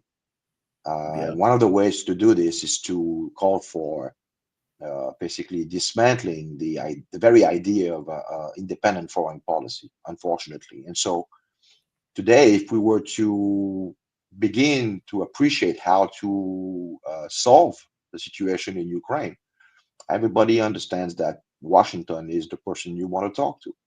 Right. But until we get someone, who's understanding the stakes, unfortunately, we have to navigate those 55 days. And this is a period fraught with perils, unfortunately, because we're dealing with not only tens of thousands of careers in NATO per se, but also a whole political class. I'm sorry to say, without sounding partisan, but somewhat connoted on the Democratic Party side, who have made fortunes in Ukraine, who have overseen lots of, I would say, almost diabolical activities there, bearing on those biolabs, bearing on experimentation on the local population, keeping in Go mind into that that those for me for a activities. moment, because Tulsi Gabbard had mentioned this, that they were biolabs, and every so often I would see a report that they were labs in Ukraine without necessarily going fully into the details. What's going on with the biolabs? Are they, I mean, from my understanding, the thought is that they were using that for experimentation in the war, that they were making bioweapons in Ukraine with those labs. What's going on with this? Well, interestingly enough, ever since that sequence in March 2022, when Victoria Nuland was queried on the issue during a congressional hearing, and she snapped back at one of the senators who was asking, I think it was Marco Rubio, as a matter of fact, who was asking her that, funnily enough. And she quickly snapped, saying there's no such thing, and to the extent there is a suspicion of nefarious activities bearing on violation of the bacteriological treaty, it's the Russians, and so we're making sure that the Russians don't get access to what is, by and large, pretty innocuous activities, but that if it falls in the hand of the Russians, it could become a catastrophe. And so, I think Dr. Carlson might have spoken about it in one of his podcasts ever since, but that's about it. We haven't really heard much about it. But suffice it to say that the United States has had an extensive activity in Ukraine going back to 2005 and accelerating in 2008 through the DTRA, the Defense Threat Agency, which is this somewhat arcane extension of the DoD, which deals with those kind of programs. The idea was to basically skirt U.S. prohibition on those activities being operated on U.S. soil, and Ukraine was the perfect playing ground for this. And so we know for a fact that there were gain of function research being carried out in those labs, bearing on smallpox, cholera, any kind of bird flu types of family of viruses, but with the idea of propping them up, putting them on steroids. And to the extent this one day gets verified, we have for the time being, no hardcore evidence, but there definitely are rumors circulating that researches were going on bearing on adapting some of those pathogens on the idea of targeting specific ethnic groups, i.e. Slavic ethnic groups. And that one of the reasons why Russia intervened above and beyond preventing the genocidal assault on the eastern population of Ukraine, ex-Ukraine, should I say, was to prevent those programs from being activated and becoming itself proper a target of dissemination of pathogen via bird migration routes. I'm curious on something else. Wow, I was showing the Victoria Nuland thing where she was talking about the biolabs. I didn't play the clip, but I was showing the yeah, you should play background it of actually.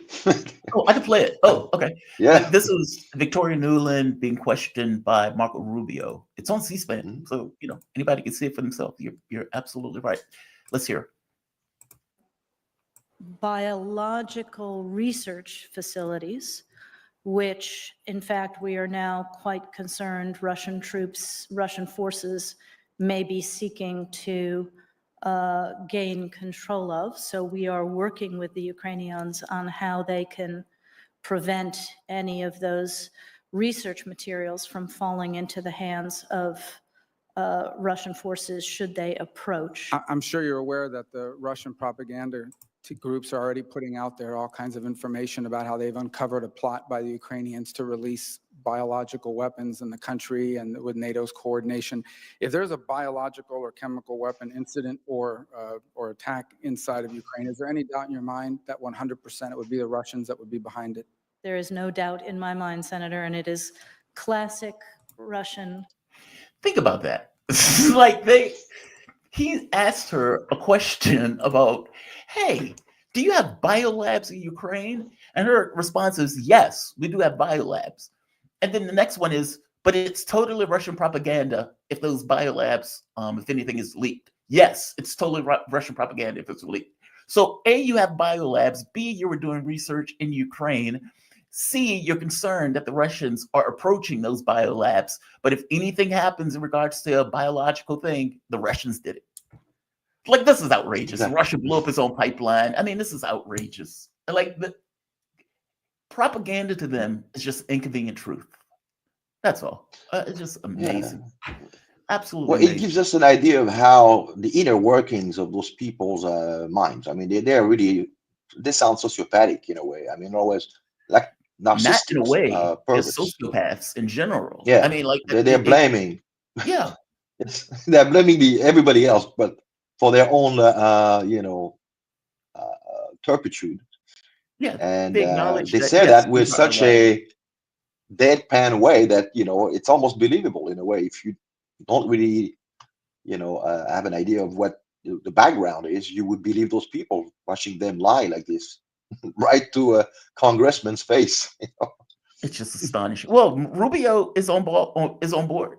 Like, she wasn't even lying to her. Yeah, of Rubio's course. on board. Rubio's the one that even introduced it. But if anything happens, the Russians, right? Yes, it's the Russians. If anything happens, let me ask you this: what do you think? Like, do you think that the U.S. at this point is aiming for a war, or do you think they believe Putin is bluffing? I can't necessarily tell which, to be honest, at this point, because Putin has been very clear. I mean, A, this is happening on the Russian border. B, it is obviously existential to Russia. I mean, the entire point of this is about their security guarantees or security needs that have been flagrantly ignored over the past 20, 30 years. Do you think that in their minds, Putin is totally bluffing? He would never hit a Western base. And so we can continuously escalate on him with the belief set that he will stop at some point? Or is their mind, we're okay with a war, especially if it takes a war to maintain some kind of hegemonic control of the globe? I can't tell which one it is at this point because it seems deranged either way. But what is your thinking about their thinking, if that makes sense? Well, I personally think, it's just my personal opinion, but this has to do with the latter, i.e., they're concerned about having to answer finally for some of the ill policies that they've been conducting this last two and a half decades. And they've grossly miscalculated. They've squandered tons of monies and blood resources and, you name it, with the idea that their plan, their undermining of Russian political independence, and thereby their taking over of Russia's resources would basically be a success. And they underestimated Russia, to be sure. They underestimated the leadership, the Russian leadership. They basically, threw a Hail Mary on this, thinking that the next step would be China. We would be seizing Russian resources, marking a pause for a few years, consolidate, and then go after the last remaining bloc, on the way to global hegemony. And they just basically are trying to swallow a bone right now, which is just not getting through. So you really wait, real quick. So you really believe that they thought that they were going to win this, that Ukraine, like they were going to destroy the Russian economy, Ukraine was going to destroy the Russian military, Ukraine was going to become part of NATO, in which case they can not part of NATO, no. It would become like a periphery of NATO, but one under control with a fifth column Yeah. ready to basically make things easy for the new overlords. A little bit like what we've seen in Iraq, after the US invasion there. Right. Right.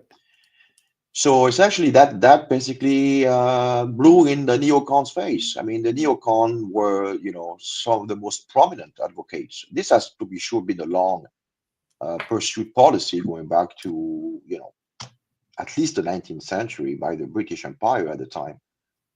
But the neocons, for a various array of reasons, including personal reasons, really had this animus against Russia, and they pursued this policy ever since the end of the Cold War. Mm-hmm. And so they basically, strong of their takeover of the Washington politics, Foggy Bottom belongs to them, for better or for worse. There's no alternative. They defeated the paleo-conservatives 25 years ago. They, through a tightly knit network of think tanks and media outlets, have completely penetrated all the institutions of the federal government to such an extent that whether you're dealing with a Democratic or Republican administration, they reinvent themselves constantly in a way that, allows them to keep going. And they also act as interface. They create a new market that Wall Street needs. So it's a perfect, in a way, perfect system for them. It promotes what they perceive as American interest under a veneer of democracy peddling. They enrich their backers, and they consolidate their own stranglehold on the federal machinery. So it's a win-win situation for them until they take on a peer-to-peer nation such as the Russian Federation, and things start going wrong. And this is what we are dealing with right now. They should have already taken a lesson out of what happened in Syria in the color revolutions in the Middle East, what they call the so-called Arab Spring. Syria was the turning of the tide, and what happened there? Well, everything started collapsing the moment Russia stepped in, following that UN General Assembly speech by Putin on September 29th, 2015. Mm-hmm. And within 18 months, the entire policy in Syria, and by extension, throughout the Middle East, because don't forget that Syria was but a stepping stone on the way to Iran. That's right. The idea is to neutralize Iran. Well, the moment Russia stepped in to preserve its own interest in the region, not necessarily out of pro-Assad feelings, but the idea was that the protection of Russian interest in the Middle East basically illustrated itself through the preservation of the Assad government. And so this should have been a warning sign for them that, there's a new player in town and we should take that into account. But instead of composing themselves, recalibrating their policy in a way that allows for this new factor, they double down. Because right after, the Red Line episode in August 2013, off the coast of Syria, we had actually NATO fleets, or US fleet mostly, i.e. NATO. And on the other side, we had the Russian fleet barring access to an amphibious assault. This had been peddled at the time by Obama, who had peddled this notion of red line, and the use of chemical weapons would be that red line. So that was the Syrian version of the Iraq's WMDs. They were trying to use that as tripwire. Yeah. Exactly. And that failed. It was a bluff. The French and the Brits were on board. Everybody was ready to go for the kill. And at some point, everything failed. The Russians called their bluff and they folded. So what happens a year later, as a means of getting back at Putin, quote unquote, they ignited the Maidan, the coup d'etat in Ukraine. Mm-hmm.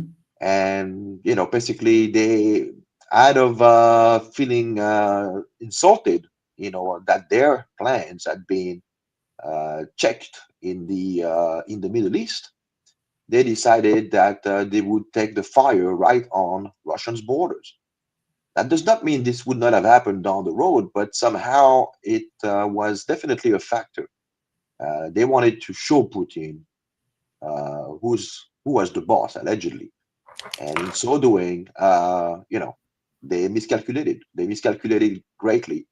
They precipitated their own situation. No, I agree with you, because I keep saying, I've said before that Joe Biden has been the worst president that we've ever had.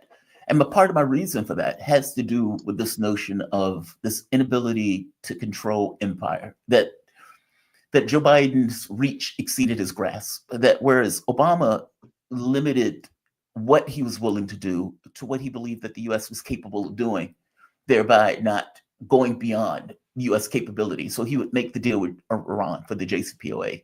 He would overthrow the government of Ukraine, but he wouldn't give them offensive weapons because under his model, Russia always had escalatory dominance. Basically, Russia could always escalate in a way that the U.S. could necessarily compensate unless they were willing to go to nuclear war. Obama had limits in a way that Joe Biden didn't seem to understand that America had limits, thereby getting himself into situations that ultimately he couldn't control, that he couldn't deal with the issue from the standpoint of Iran in real terms. Iran right now is was supposed to strike Israel. The U.S. can't really do anything about it in real terms.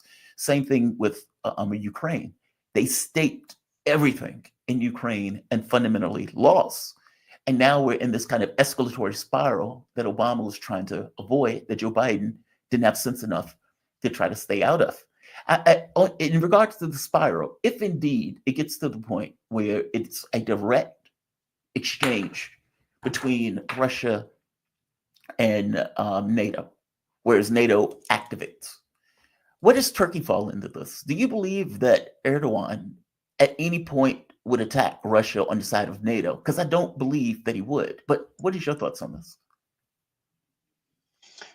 Well, it's difficult to try to figure out what goes on in Erdogan's head. Very true. The guy is a wily character. But he's a survivor. He understands how to navigate Turkish politics and world politics. He's a veteran of international politics. And so we could assume that it's not outside the realm of possibility that he would take a rain check on this one, which is very important because Turkey has the second largest NATO army. So it's difficult for NATO to consider putting troops on the ground if Turkey is not on board. Exactly. Obviously. I just have a hard time believing he'll be on board. Like, it seems that the relationship between Turkey and Russia has expanded, not contracted, even with everything that's taking place right now with NATO. He doesn't seem to be on board. Yes. Mm-hmm. Yeah. Yes, not only that, but don't forget that Erdogan is the one who negotiated Istanbul agreements. That's right. Exactly.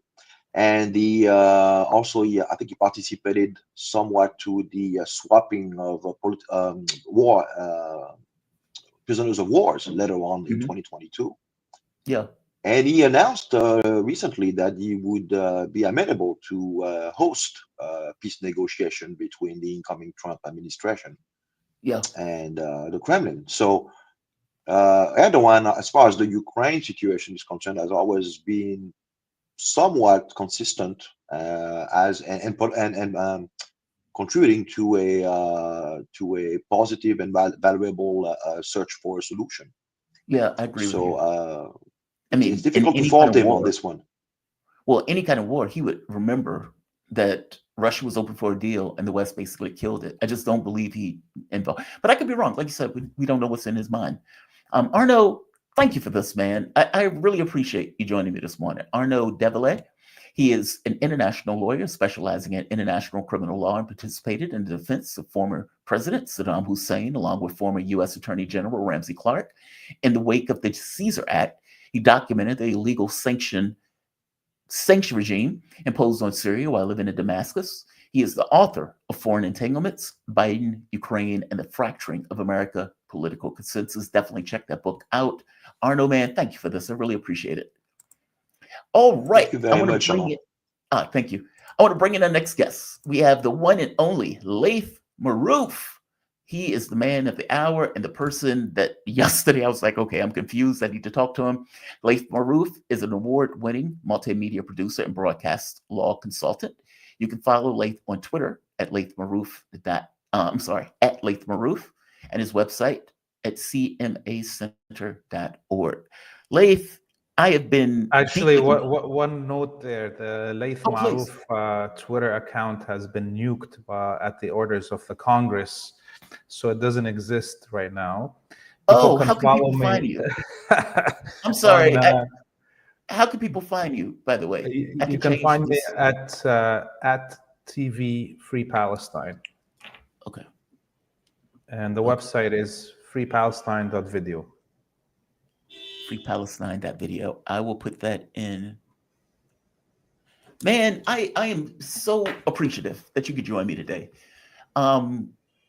There is a report that's coming out that's saying that Lebanon is on the brink of a deal with Israel to end the war, the exchange that's taking place between the two. I don't fully understand this. And the reason why I don't understand it is because it's not Lebanon that's fighting Israel. Lebanon, the Lebanese military hasn't fired a shot in anger at all, despite the fact that Israel has been murdering women and children, not to mention people in general, in mass. And so when I hear, it's like, okay, who is making this deal? Is this Lebanon making this deal? Is Hezbollah making the deal? And if it's Lebanon making the deal, how does that relate to Hezbollah, since Hezbollah is the one that's doing the fighting? Could you go into this for me? Who is, okay, let me start at the beginning. Who is negotiating? Is this the Lebanese government negotiating with Israel, with Hashdin, basically an IDF soldier with dual citizenship in the United States? Is it that negotiation that's taking place, basically the Lebanese government with the Israeli government? Yes, so there is the Hochstein that you mentioned is the American special envoy. As you mentioned, also he is a former Israeli officer. And the negotiation is not direct because Lebanon doesn't acknowledge the existence of the Zionist colony as a state.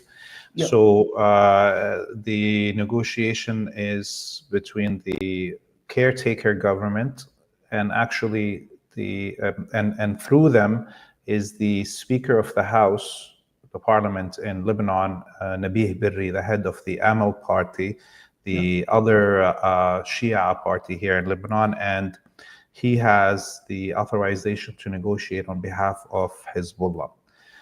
So really it's a negotiation between Nabih Berri and Hochstein. The offer that's coming from Hochstein and the Israelis is a reoccupation offer. The Hochstein is offering that the British, the French, and the Germans will occupy South Lebanon. Right. And of course, this is something that Hezbollah will not agree to. Wait, real quick, just to add on to that, it's even worse than that because Israel wants America to back them on any notion of going in, meaning if Israel finds the need to go in to attack southern Lebanon, that they can do so with the expressed help of the Americans in doing so. Oh yes, and they want to have the right to bomb any part of Lebanon, assassinate anybody on Lebanese territory, and the Lebanese resistance and or army wouldn't have the right to retaliate. So it's a non-starter. And when we hear all this media talk about, oh, we're close to a ceasefire deal, this is all for the internal consumption within the Zionist colony and the West in general. Here in Lebanon, everybody knows there's no way that Hezbollah will agree to such a kind of offer, especially after, we're now up to 4,000 Lebanese civilians killed, and much of the leadership of Hezbollah assassinated, with also the terrorist pager attack injuring thousands of people. So there's no way Hezbollah is going to accept that now. He would have accepted something like this if it was in a weak position. It is not, and it's not going to, give away all these martyrs now. You could imagine if Hezbollah agreed to this right now, that its own supporters will rebel against it because it had, it amounts been to surrender. Yeah. On the other front, good. Thank you for that. Because I was deeply confused as I was reading through that. Because it seems that what the objective is, if they take that deal, which I call a surrender deal, but if they take that deal, it also isolates the resistance that's taking place in Gaza, which contradicts the entire reason that Hezbollah has been doing the missile attacks in the first place. I mean, the entire premise behind the attacks that Hezbollah was launching in Israel was stop murdering and slaughtering Gazans. And recently you have Seymour Hersh coming out with his article saying that they want to annex the West Bank. I think that's pretty clear at this point. I think that's almost obvious at this point. And so it kind of defeats the purpose of what Hezbollah was doing if indeed they end up accepting a deal like this. So yeah, I didn't think that they would allow the complete isolation of Gaza in order to sign a deal in this sense. Okay, fair enough. There were several attacks that were taking place yesterday. Could you go into it? I mean, Israel has been bombing Beirut, almost to blackmail Beirut to get them to sign on to that deal. And up to this point, they've resisted and have said no. And they've been doing tit for tat, where they were able to hit Israel with 300 missiles or drones yesterday. What happened yesterday in regards to the large-scale Hezbollah attack and stopping and pushing back Israel in southern Lebanon in and of itself? Yes, so two parts to that question. The first is the waves of missiles that we saw over the last 24 hours, the largest wave of missiles since the beginning of this war fired by Hezbollah. It included medium range, long range, and ballistic missiles, as well as waves of drones that bombarded all the coastal area between the border of Lebanon and the border of Gaza. So Hezbollah hit the major air base just in Ashdod, just 20 kilometers north of the Gaza border, and everything north of that all the way to Naharia. Upwards of 4.5 million Israelis were rushing to the bunkers hour after hour, because this came in waves throughout the day. And this was in response to the Zionists attacking Beirut proper, the city municipality area, 3 times within 24 hours. And those attacks being purposefully close to the parliament of Lebanon and or the security block around the home of Nabih Berri, the head of the Amal party, that's negotiating on behalf of Hezbollah. So the last attack that the Israelis conducted on an area called Basta, it's a very working class area in the heart of Beirut, was the 3rd largest attack in terms of destructive power that the Israelis conducted. The first 2 being the assassination of Sayyid Hassan Nasrallah, then the Deputy Secretary General assassination of Safiuddin.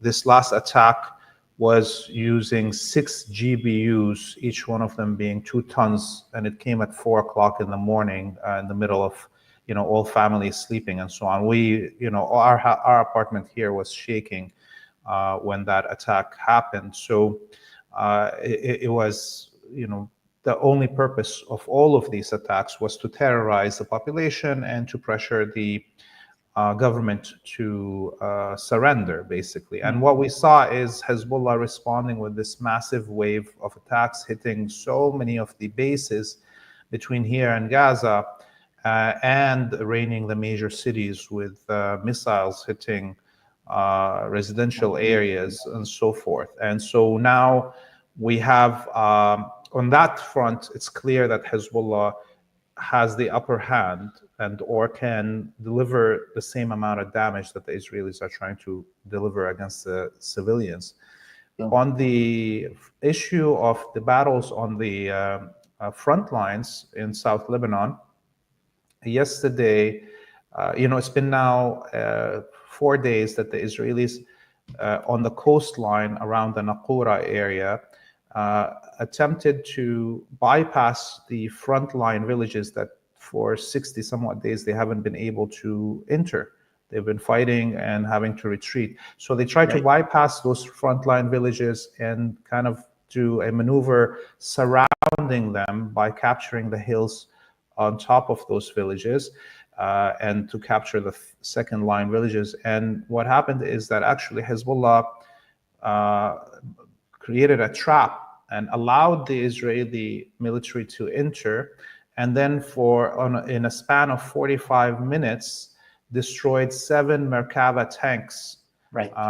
And this is on one area. On the other side of the border, all the way close to the Golan Heights, there's a huge battle in the Khiam village, which now has been ongoing for 7 days. Wow. The Israeli military is getting pounded from the air by waves of drones and missiles, and the fighters keep on appearing from behind them, behind the invading forces. And again, they did a trap for the Israeli military where they made them feel that the Hezbollah withdrew, and once they stationed a new post, basically, of the command and control the Israelis, they hit that, and now we know that that command center is destroyed, and with it, all the Israeli soldiers there. So the Israelis are, since the beginning of the attempted invasion 60 days ago, have already lost, 67 tanks.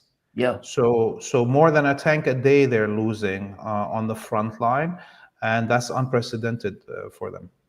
Yeah, this is worse than 2006, I believe, or 2008. I forget the exact year that they were pushed back last time.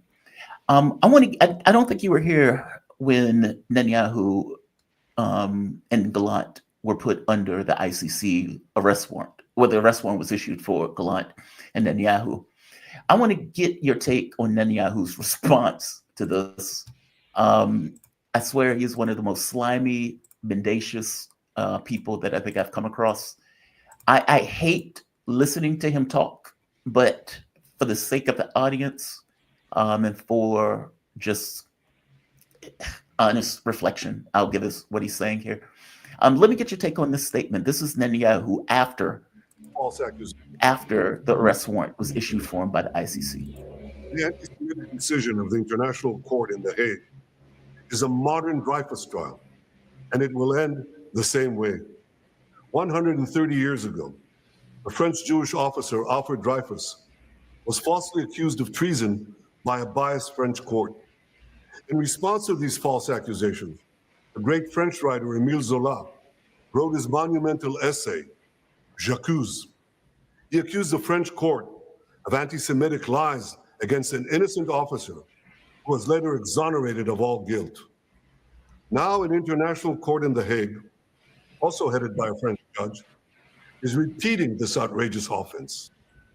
It is falsely accusing me, a democratically elected prime minister of the state of Israel, and Israel's former defense minister, Yoav Gallant, of deliberately targeting civilians. This when we do everything in our power to avoid civilian casualties. We issue millions of text messages, phone calls, leaflets to the citizens of Gaza to get them out of harm's way, while the Hamas terrorists do everything in their power to keep them in harm's way, including shooting them, using them as human shields. The court in The Hague accuses us of a deliberate policy of starvation. This when we've supplied Gaza with 700,000 tons of food to feed the people of Gaza. That's 3,200 calories for every man, woman, and child in Gaza. And these supplies are routinely looted by Hamas terrorists who deprive their people of much needed food. Yet just in the last few weeks, Yeah, He's you're going to muted polio still. yeah, he's going to say polio and all of this other stuff. Give me your take on that. God, man, it's so. I can play you videos where they have thrown people off rooftops, where they've shot children, where doctors that were on the ground talked about how the drones were just killing people indiscriminately, where people were going to get flour and they were being shot at as they were getting flour. I mean, just outrageous stuff. I'm sorry. I hate. Give me your take on. Yeah, I mean, number one, obviously, according to the Zionists, the whole world is anti-Semitic. Right. You know, according to Zionist, math and numbers are anti-Semitic. Your eyes and your ears are anti-Semitic. You know, if you don't say what they want you to say. So of course, this word has lost its meaning right now. You know, one of my cats is here. I totally Oh, you're forgot fine. her in the room. You're fine. So I'm just gonna try to kick her out of the room. Hold on a second. Oh, you're fine. You're absolutely Yeah. fine. Listen, that cat was being anti-Semitic. No, man, I can show you video after video of them blowing stuff up, killing people, all of that stuff. It's astonishing. Usually it's the other cat that likes to hide whenever I have an interview, but this time I didn't notice this one. Yeah, and that cat was anti-Semitic because it Yeah, that cat, stopped- that's what I said the same thing. That cat is anti-Semitic. He's complaining when Netanyahu is speaking. He's obviously, hates Jews. Yes. Give me a take in two fronts on this. One, the ICC and the significance of them putting the arrest warrant, and two, Netanyahu's response to the ICC's arrest warrant. Yeah, so first off, obviously the ICC is trying to save itself. You know, if it didn't issue these arrest warrants, then it will cease to have any relevance as a court. Remember, international law is de facto, not de jure. Laws that are inside states are de jure, meaning you can adjudicate them in a court and the judge rules on it and then it comes into effect. But international law is de facto, meaning how many states willingly abide by it, and or do you have the power to enforce it and bring it into fact by force? So as we've been seeing over the last 14 months, the whole collective West and the empire ruled from DC have rejected international law. Okay, that body of international law that was written after World War II, they have been refusing its application on the Zionist colony. Therefore, in fact, de facto, there is no international law currently. Okay, and the other part of it is that there is all these bodies international organizations that were created after World War II to govern that body of law. The United Nations, International Criminal Court, ICJ, blah, blah, blah.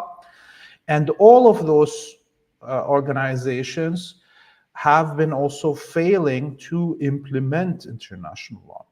And therefore, those organizations themselves were beginning to collapse and their relevance was becoming questionable.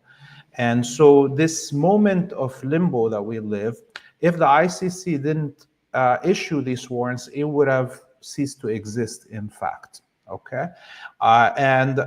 so it's really to save itself, it issued these arrest warrants. Now comes the issue of implementation.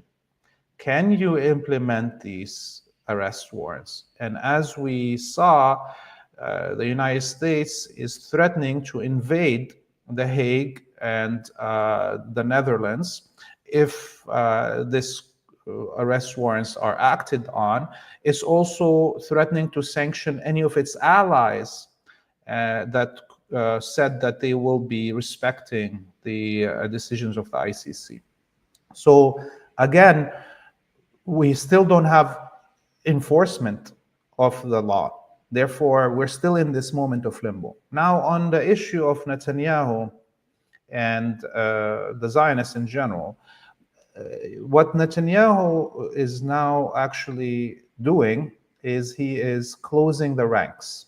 Okay, before these arrest warrants were issued, there was some criticism to him within the Israeli military. There was people within the intelligence agencies that were in conflict with his positions. There was even people within the Congress, the Knesset and or the cabinet that were in conflict with his decisions. But now, given that there is an arrest warrant on the prime minister and the minister of defense, that means everybody within the military hierarchy that followed the orders of the minister are also liable for war crimes and crimes against humanity. Similarly, anyone that was in the cabinet, anyone that is a ambassador, okay, anyone that's in the coalition of the government, in the parliament, they're all liable under international law. So anyone that had any criticism to Netanyahu is now lining up behind them. And there's a closing of the ranks of all Zionists, not only in the Israel, of around the world. They're all right now taking one position, and it's actually these arrest warrants are going to make sure that there will be no peace treaty. There will be no ceasefire. We are now 100% going to a zero-sum game, and we will see that playing out on the field. What does that mean on the field?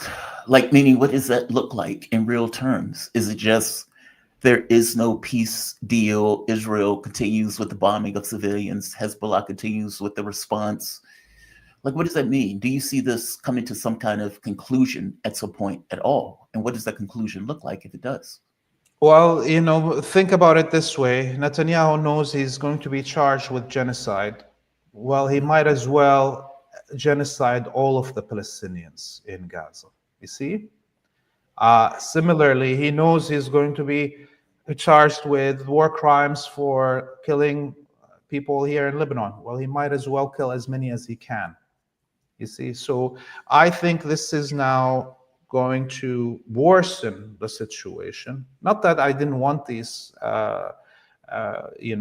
arrest warrants to be issued, but I'm just showing people how actually it's going to cement the path that we're on, which is, a full confrontation in the region here, and giving those proclamations by members of the American Congress and those who have been nominated by Trump, which all are very, very strong, Zionist proclamations. I think yes, and they are, those who are Trump is picking are not even just regular Zionists, they're Armageddonists. Yeah. Okay. So we are for sure, if Netanyahu is not able to win this war by the time Trump comes into power, January 20th, which he is not going to win this war, then we should be expecting the United States to be involved directly in the open in fighting this war on behalf of the Zionist colony come January 20th. So you think they're going to put U.S. troops on the ground? Yes, there's already all the special forces of NATO are on the ground. Some of our viewers may remember when in the beginning of the genocide in Gaza and Biden arriving to Tel Aviv, and there was a picture of him with the Navy, SEALs. That was leaked, and the White House freaked out because even the faces of those soldiers were visible. Since then, the Canadian Special Task Force that was involved in all the massacres in Afghanistan has been on the ground in Gaza and on the border here with Lebanon. Similarly, the US, German, British Special Forces, they're all actually active. And on top of that, there's at least 50 to 60,000, if not more, mercenaries. Okay, this is not the regular American and Canadian Jewish citizens that decided to fight on the ground here. No, these are mercenaries that were on the front in Ukraine or in other places that have been rounded up by the West and sent on the ground. The Israeli military is deteriorating fast. They have a 25% shortage in their numbers, and the number of up until now, like some of these soldiers, Israeli soldiers, have served 6 rounds, right? That's So right. they're exhausted. They can't keep up. They're going crazy. They're committing suicide. So in reality, the West is already fighting this war undeclared, but by January 20th, it's going to be declared. This is why the British ambassador to Israel just yesterday said that British citizens should be ready to die for Israel. He used those words. So this is coming, and people should be kind of aware of what's going to happen. Look, I would tell you, the majority of Americans don't even want weapons to go to Israel. If Donald Trump goes with this idea of sending U.S. personnel in the open to Israel, all hell will break loose.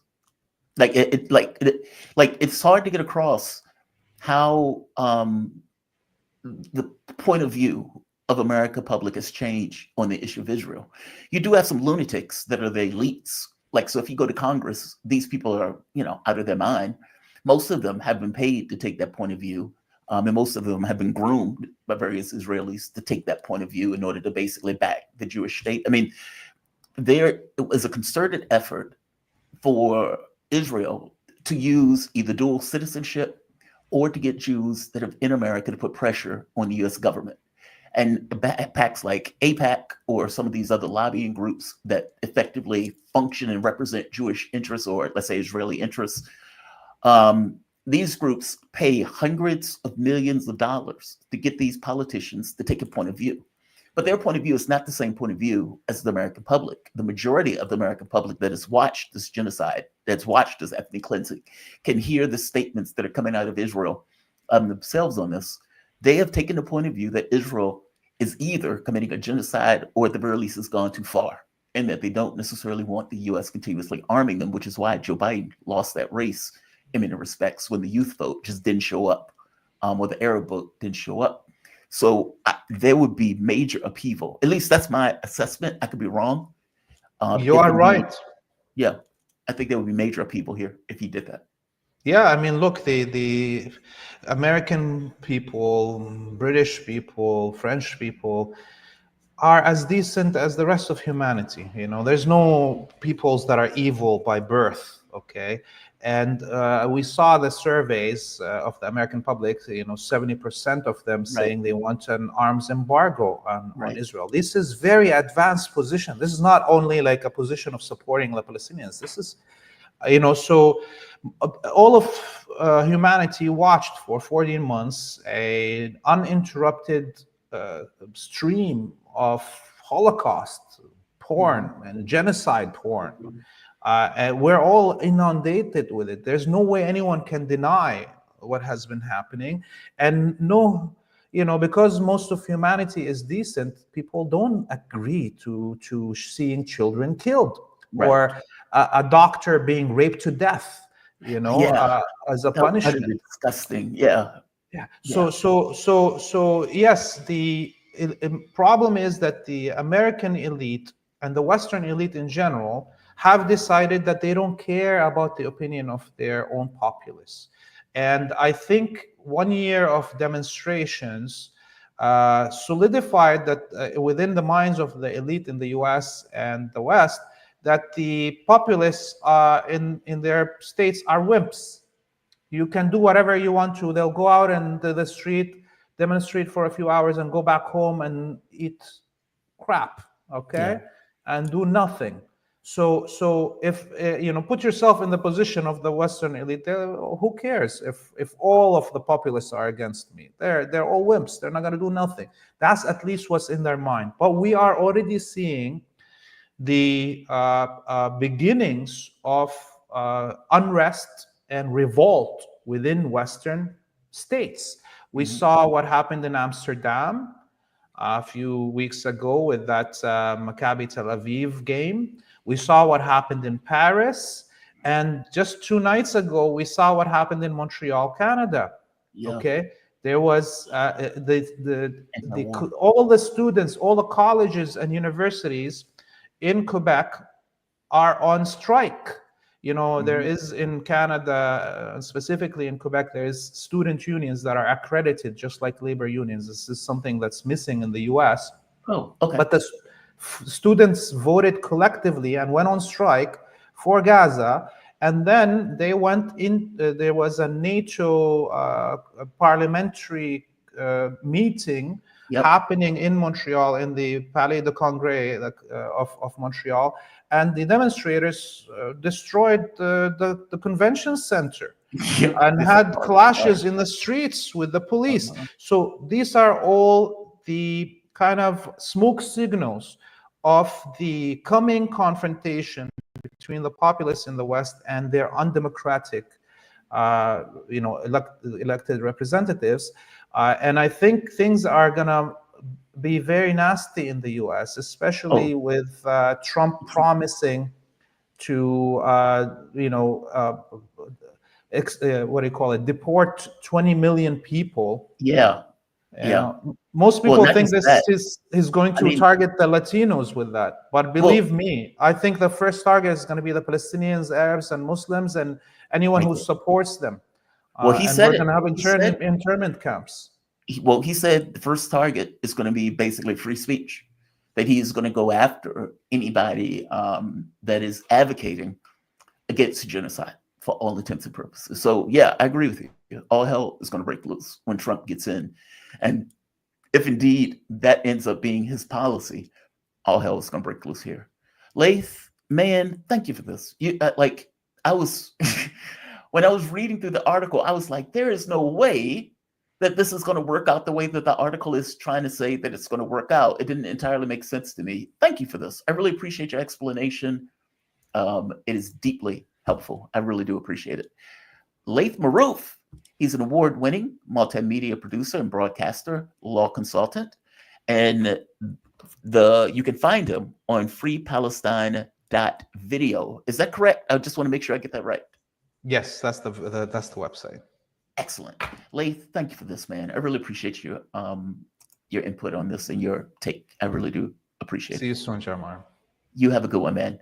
All right. We have come to the end of the show. Let me fix this. There we are. We have a few chats. I want to go through those. Let's see this one. Viva Specifico became a YouTube member. Oh, welcome to the Thomas family. So I've started this thing membership. I guess it's kind of like Patreon, but eventually it allows people to be members of the Thomas family, as I call it. I am thinking about things to add to that membership, and I'm thinking probably having a raffle in regards to clothing line for the Jamal Thomas Morning Show, and also chess. That my members are open to challenging me for chess game, especially when I have chess nights. I will put those out for when chess night is going to take place, and anybody that wants to step up to the champ, you are going to get crushed, but the world and everybody else will get to watch you get crushed. Pretty Ugly Things became a YouTube member. Welcome to the club. Welcome to the Thomas family. Pretty Ugly Things. Jabari VLC Media, aka Jamar from Connecticut. Great show. Ready for Thanksgiving dinner. Kovo is crazy. No one in the West is taking this seriously. Man, during the Cuban Missile Crisis, people were glued to their screens. They were plugged in because from their point of view, oh my God, the world can end. And they understood the world can end. But at the very least, they had competent leadership that was working towards ensuring that the world would not end against people who were willing to just roll the dice. Putin went out, looked his public in the eye, told him exactly what was going on, told him exactly what he was doing. He has 80% approval from the public. Very clear. 80% approval, even by Western polls. All right. Scholz's government in Germany has collapsed. Full stop. He does not have political legitimacy. Macron has lost one election after the next. And to put that in context, If you remember, during the European parliamentary elections, Macron's party got crushed so bad that he comes back and says there is no way Marie Le Pen's party is a prevailing thought of France. And so I'm going to have special elections. And he immediately dissolves parliament and calls for special elections and loses again. And goes through political hijinks in order to put somebody in power that was not part of the parties that was elected. Meaning they chose Marie Le Pen's party, and with a bunch of horse trading, they were able to get the lefty group to win the predominance in regards to the polling, meaning the lefty groups, a correlation of lefty organizations. Macron didn't even put the lefty group in office, but ends up putting his yes man as prime minister, despite the fact that the public didn't choose his party. He has no political legitimacy. Keir Starmer is so hated and despised in the UK that they have started a petition to recall Keir Starmer. It is over 1 million signatures within the course of one day alone. The thing may even break records. And either way, it's going to be talked about and discussed in Parliament. I don't necessarily know if it's going to lead to a no confidence vote, but it should, considering some of the things Keir Starmer has been saying and the threat and the risk that Keir Starmer has been taking for the Brits. At some point, Russia will hit Europe. And I mean, European bases that believe that they're not going to be hit, whether in France, whether in Britain, or for that matter, Germany has decided to stay out of it. But all things being equal, those bases will be hit at some point. That missile was just a warning. They can heed that warning. They can ignore that warning. But at some point, they will be touched. That's an F around and find out. Jamar from Connecticut, thank you, man. I really appreciate it. All the help helps out. Superb reporting, Jamal. TC, thank you. TC, I try. I'm doing my best. And I'm trying to make the show better and help the show grow. I will be consistent. I will bring you the news. I will give you commentary, and I will do my damnedest in regards to analysis of whatever I'm appraising, without friend or favor. I feel that that is the thing that's necessary at this point. I think clarity is what's necessary, especially in the context of a potential war that they seem to be dragging us into, using lies to get from point A to point B with pure political expedience in making those lies. And the mainstream media has done a massive disservice to this country. The Democratic Party has done a massive disservice to this country. The Republican Party has done a massive disservice to this country. The elites of this country have done a massive disservice to this country. My job, as I define it, is the same way what it was at Radio Sputnik: be an honest actor. If I needed to get fired at my radio station to be an honest actor, I was willing to do that. And I feel the same way now that I'm on my channel, Independent. They're losing, they're out of their minds. They're out of their minds. All right. I want to thank all of you for joining me. I really do. My objective is to get to 40,000 by the end of the year. We are on pace. We are doing a damn good job in trying to make that number. I appreciate all of your help in getting there. Subscribe to this channel if you find yourself continuously coming back here. Hit the like button on this video if you indeed like this video.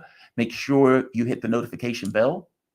I tend to pop in at all times of the day and night. I tend to be an insomniac, so I can be here at 3 in the morning at times.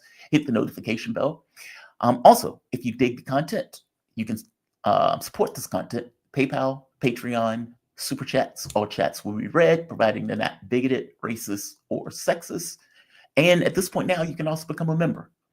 And like I said, I probably will have a t-shirt raffle at least, and definitely chess challenges, if nothing else.